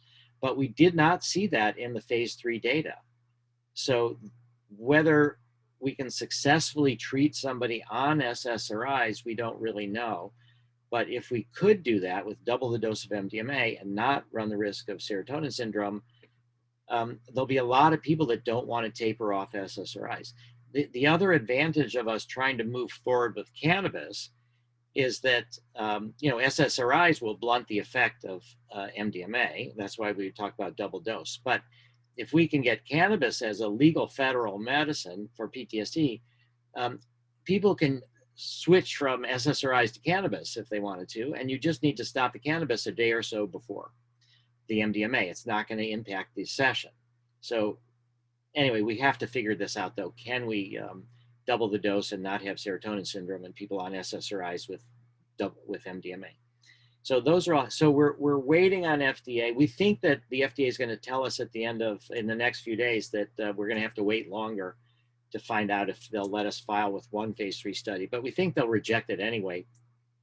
It's too new. They want more safety study. We're going to have to finish phase 2. The second phase 3 study. That's my guess. Now, I just wanted to, I know we're running out of time. I just want to very briefly raise 2 issues that you may have heard about going on in the field. One of them, David Bronner has just sort of openly criticized Compass for what's going on with both an overbroad patent strategy, but also their position on drug policy reform. There were some concerns that they were trying to write to some of the people at the Oregon Psilocybin Initiative who were going to implement it and say that they weren't supportive of it, that this is too powerful, these drugs, and that they should only be done in controlled research. And then there's also a whole other policy experiment, you could say, in the Netherlands with mushroom truffles that are legal. And there's a group called Synthesis and others that are bringing people to the Netherlands. And there was some concern that Compass funded researchers were going to come out with an article blasting Synthesis as being irresponsible. So what I think is going on here, I'll talk about the drug policy reform part first, is a fear, and again, back to Hopkins, and Brian, you can speak to this. It's just that I'd say that the fear that Roland and others have had at Hopkins, that drug policy reform efforts, which are passed on the basis of citing research that's done at Hopkins and at NYU and elsewhere, that the unintended negative consequence would be an effort to shut down the research, because there would be some concern by FDA or DEA that they don't like this drug policy reform, it's moving forward too fast, the research is being used to justify to the voters to go for it, and the fear is that it'll be shut down the research. So that fear has not been realized, though. That fear has been around for over a decade. It was even just talking about drug policy reform would be the problem. Roland didn't even want to appear at one of these psychedelic science conferences if Ethan Nadelman from the Drug Policy Alliance was a speaker debating drug policy reform with opponents of drug policy reform on 1 out of 50 panels. Roland didn't even want that to happen. So I don't mean to go after Roland. It's really just about the concern that people have also expressed about Compass. Christian Angermeyer from Atai was just engaged in a discussion where he said he's against recreational use. The head of Mind Medicine, J.R. Ron said, I want nothing to do with those kind of folks that want to decriminalize psilocybin as if, you know, they've got the virus or something. So I think that it's a fundamental misunderstanding of what is going on and the relationship between drug policy reform and scientific research. And so the drug policy reform, first off, it rectifies a fundamental human rights violation that we should all have rights to explore our consciousness. And it's also true, the things that Roland is fearful about, or that George was saying, in settings where people take powerful drugs, where they haven't necessarily been given enough preparation, not enough integration, there's going to be problems. There's going to be people that will do bad stuff. Not to make a big scandal bigger, but there's something that just happened in Israel. An underground therapist treated somebody, and 17 days later, the person committed a murder in a delusionary state and killed his own son, his 14-year-old son. Now, whether it has anything to do with the underground therapy or not, we don't know. We're still trying to figure it out. It just happened. I don't know what drug the person took, the therapist. I don't know what integration happened. I think it was just day after integration, and then the person was on their own. And I think then this kind of descent into psychosis was unnoticed by the therapist and culminated in a murder. Now, I mention this just because there are going to be big problems from non-medical use of psychedelics, but the prohibition causes bigger problems. It causes mass incarceration. It makes it impure drugs. It makes it so dishonest drug education. There's no drug checking, so people can't tell the purity of drugs, and there's no treatment on demand for people that have problems. So for our Israeli team, I'm saying the message for media there is, this means we need to medicalize as soon as possible. It doesn't mean that we need to squash, in some ways, the non-medical use. So I think this controversy with Compass and others has been about this. But I also feel that there's this a second misguided thing, which is that the business model of for-profit psychedelics will be harmed if people can get access to these drugs on their own, without having to pay for therapists, without having to go through insurance, with peer support, with other things like that. And so where I think that that's a misunderstanding is that, and again, nobody knows for sure, but my sense is that the more that we have legal psychedelics and legalization system and honest drug education, the pool of people that are willing to experiment with this is going to be enlarged enormously. And there's going to be a lot of them that are going to say, I want to go to the professionals who are trained, the trained therapists, and we get it covered by insurance. So I think drug policy for reform has a very good chance of increasing the number of patients that want to buy Compass psilocybin or MAPS MDMA, even though we want people to be able to buy MDMA without having to get it from us. So I think that's one big sort of conflict between the culture, which is against the drug war, and most of our funders are funding not primarily because they're into MDMA for PTSD. We're starting to get some funders that care about that, care about veterans, things like that. But it's been funding from the drug policy reform community, who saw, like medical marijuana, that you medicalize, it changes people's attitudes, and then you can move for drug policy reform. So, and the other thing is that the FDA is not going to shut down the research if they see that this is sort of spiraling out of control, in a sense, that Oregon Psilocybin Initiative is going to spread like medical marijuana. And it will. It'll probably be on the ballot in Colorado in 2022, something like that, as long as a drug treatment. The response from the FDA will be that they want to see research happen even more. They want to bring it under the fold. They don't want to just see it done in this other way. So anyway, I think there's no good reasons to be against drug policy reform, either from a business or a political strategy, but there are some concerns that the for-profit companies are stating those positions publicly and taking those actions, and that's what part of it is, this struggle is about. The other part of it is about overbroad patents. And I think from a business perspective, that's what patent attorneys tell you to do. In fact, just to give you an idea of if you're listening to your attorneys, so it turns out that we now have a trademark attorney. You know, we're trying to trademark MAPS and our brand name for MDMA, InPath. So this trademark attorney has identified that there's a group that offers, that call themselves MAPS.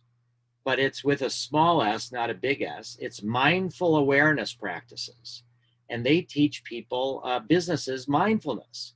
They do it virtually. They have these programs online.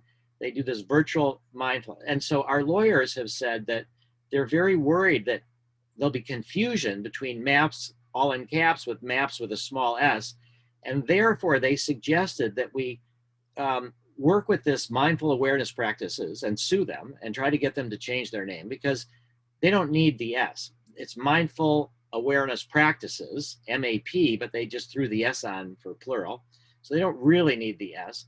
But the language that these lawyers said that we should get them, and that they've agreed to do, was to avoid confusion, that they agree that they will never have anything to do with psychedelics, that they're only doing mindful awareness practices.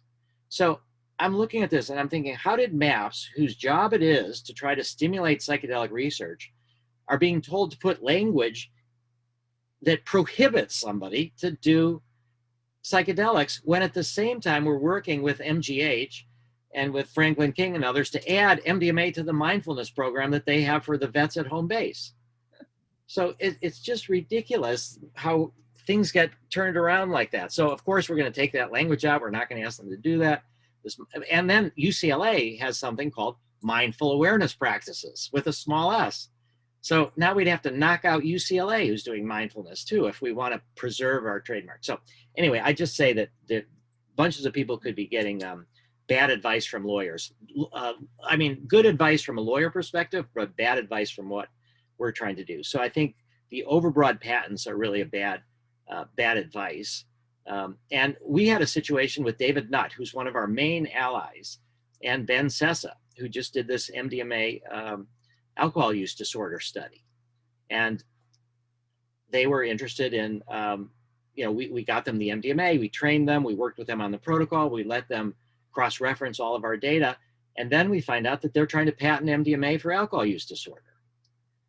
And so it's not just like the big bad for-profit companies. Now they have their company that is for-profit, Awaken, and they thought the only way they can get investor money is if they patent MDMA for alcohol use disorder. So I told Ben that we're going to challenge their patent. And not only that, they have absolutely no right to do that. And that the very first paper that was ever written about MDMA was by George Enrique, a husband-wife therapy team. I should add a male-female therapy team, but not that that has to be the way, but a male-female therapy team published a paper in 1986 with 29 case reports, and several of them, they said they reduced their use of alcohol, and other people stopped alcohol completely.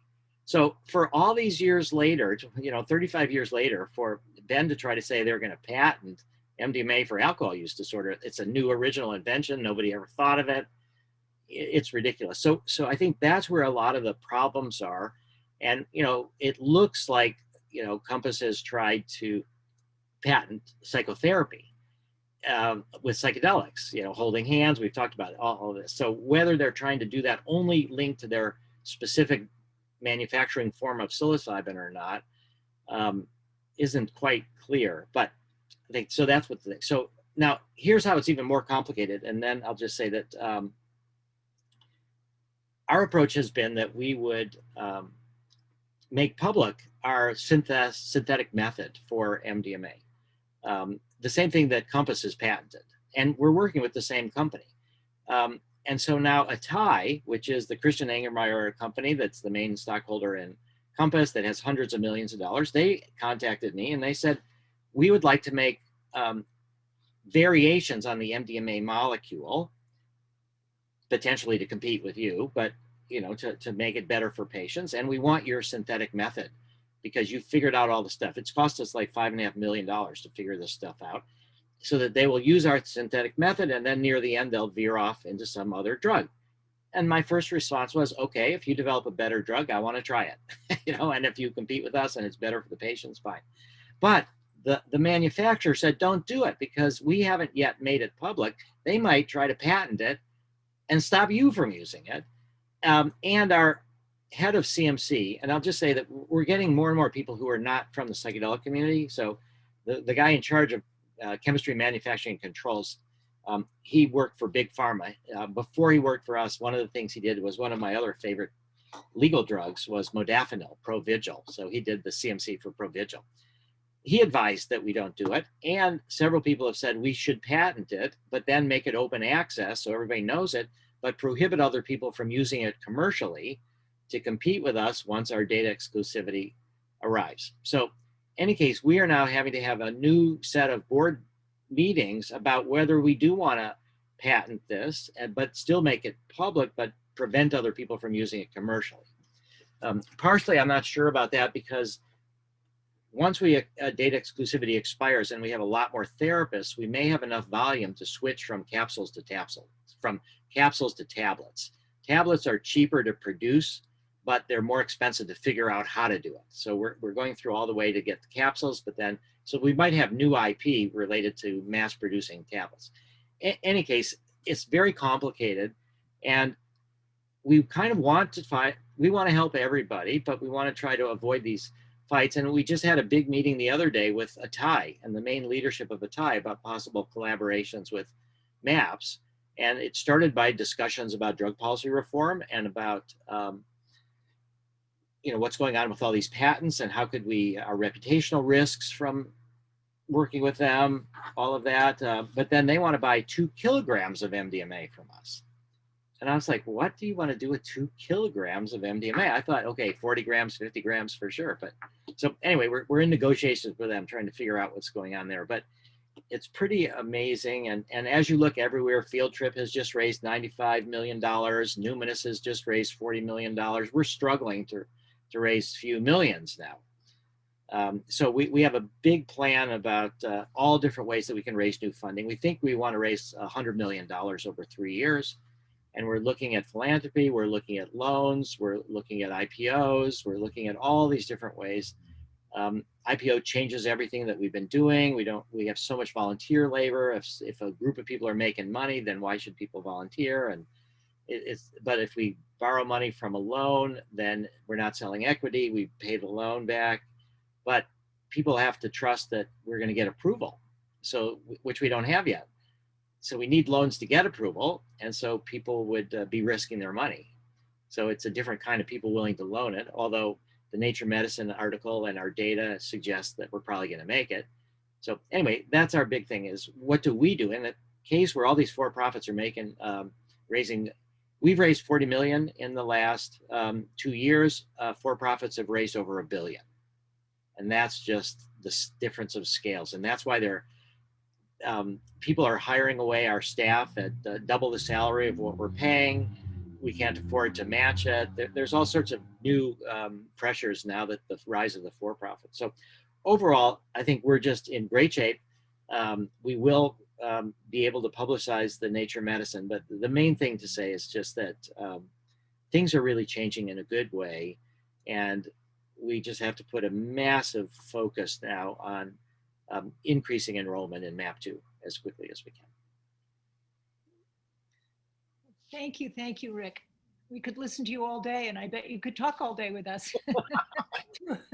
But I have one question came in, if you have a few more minutes, and I know we're a little bit over.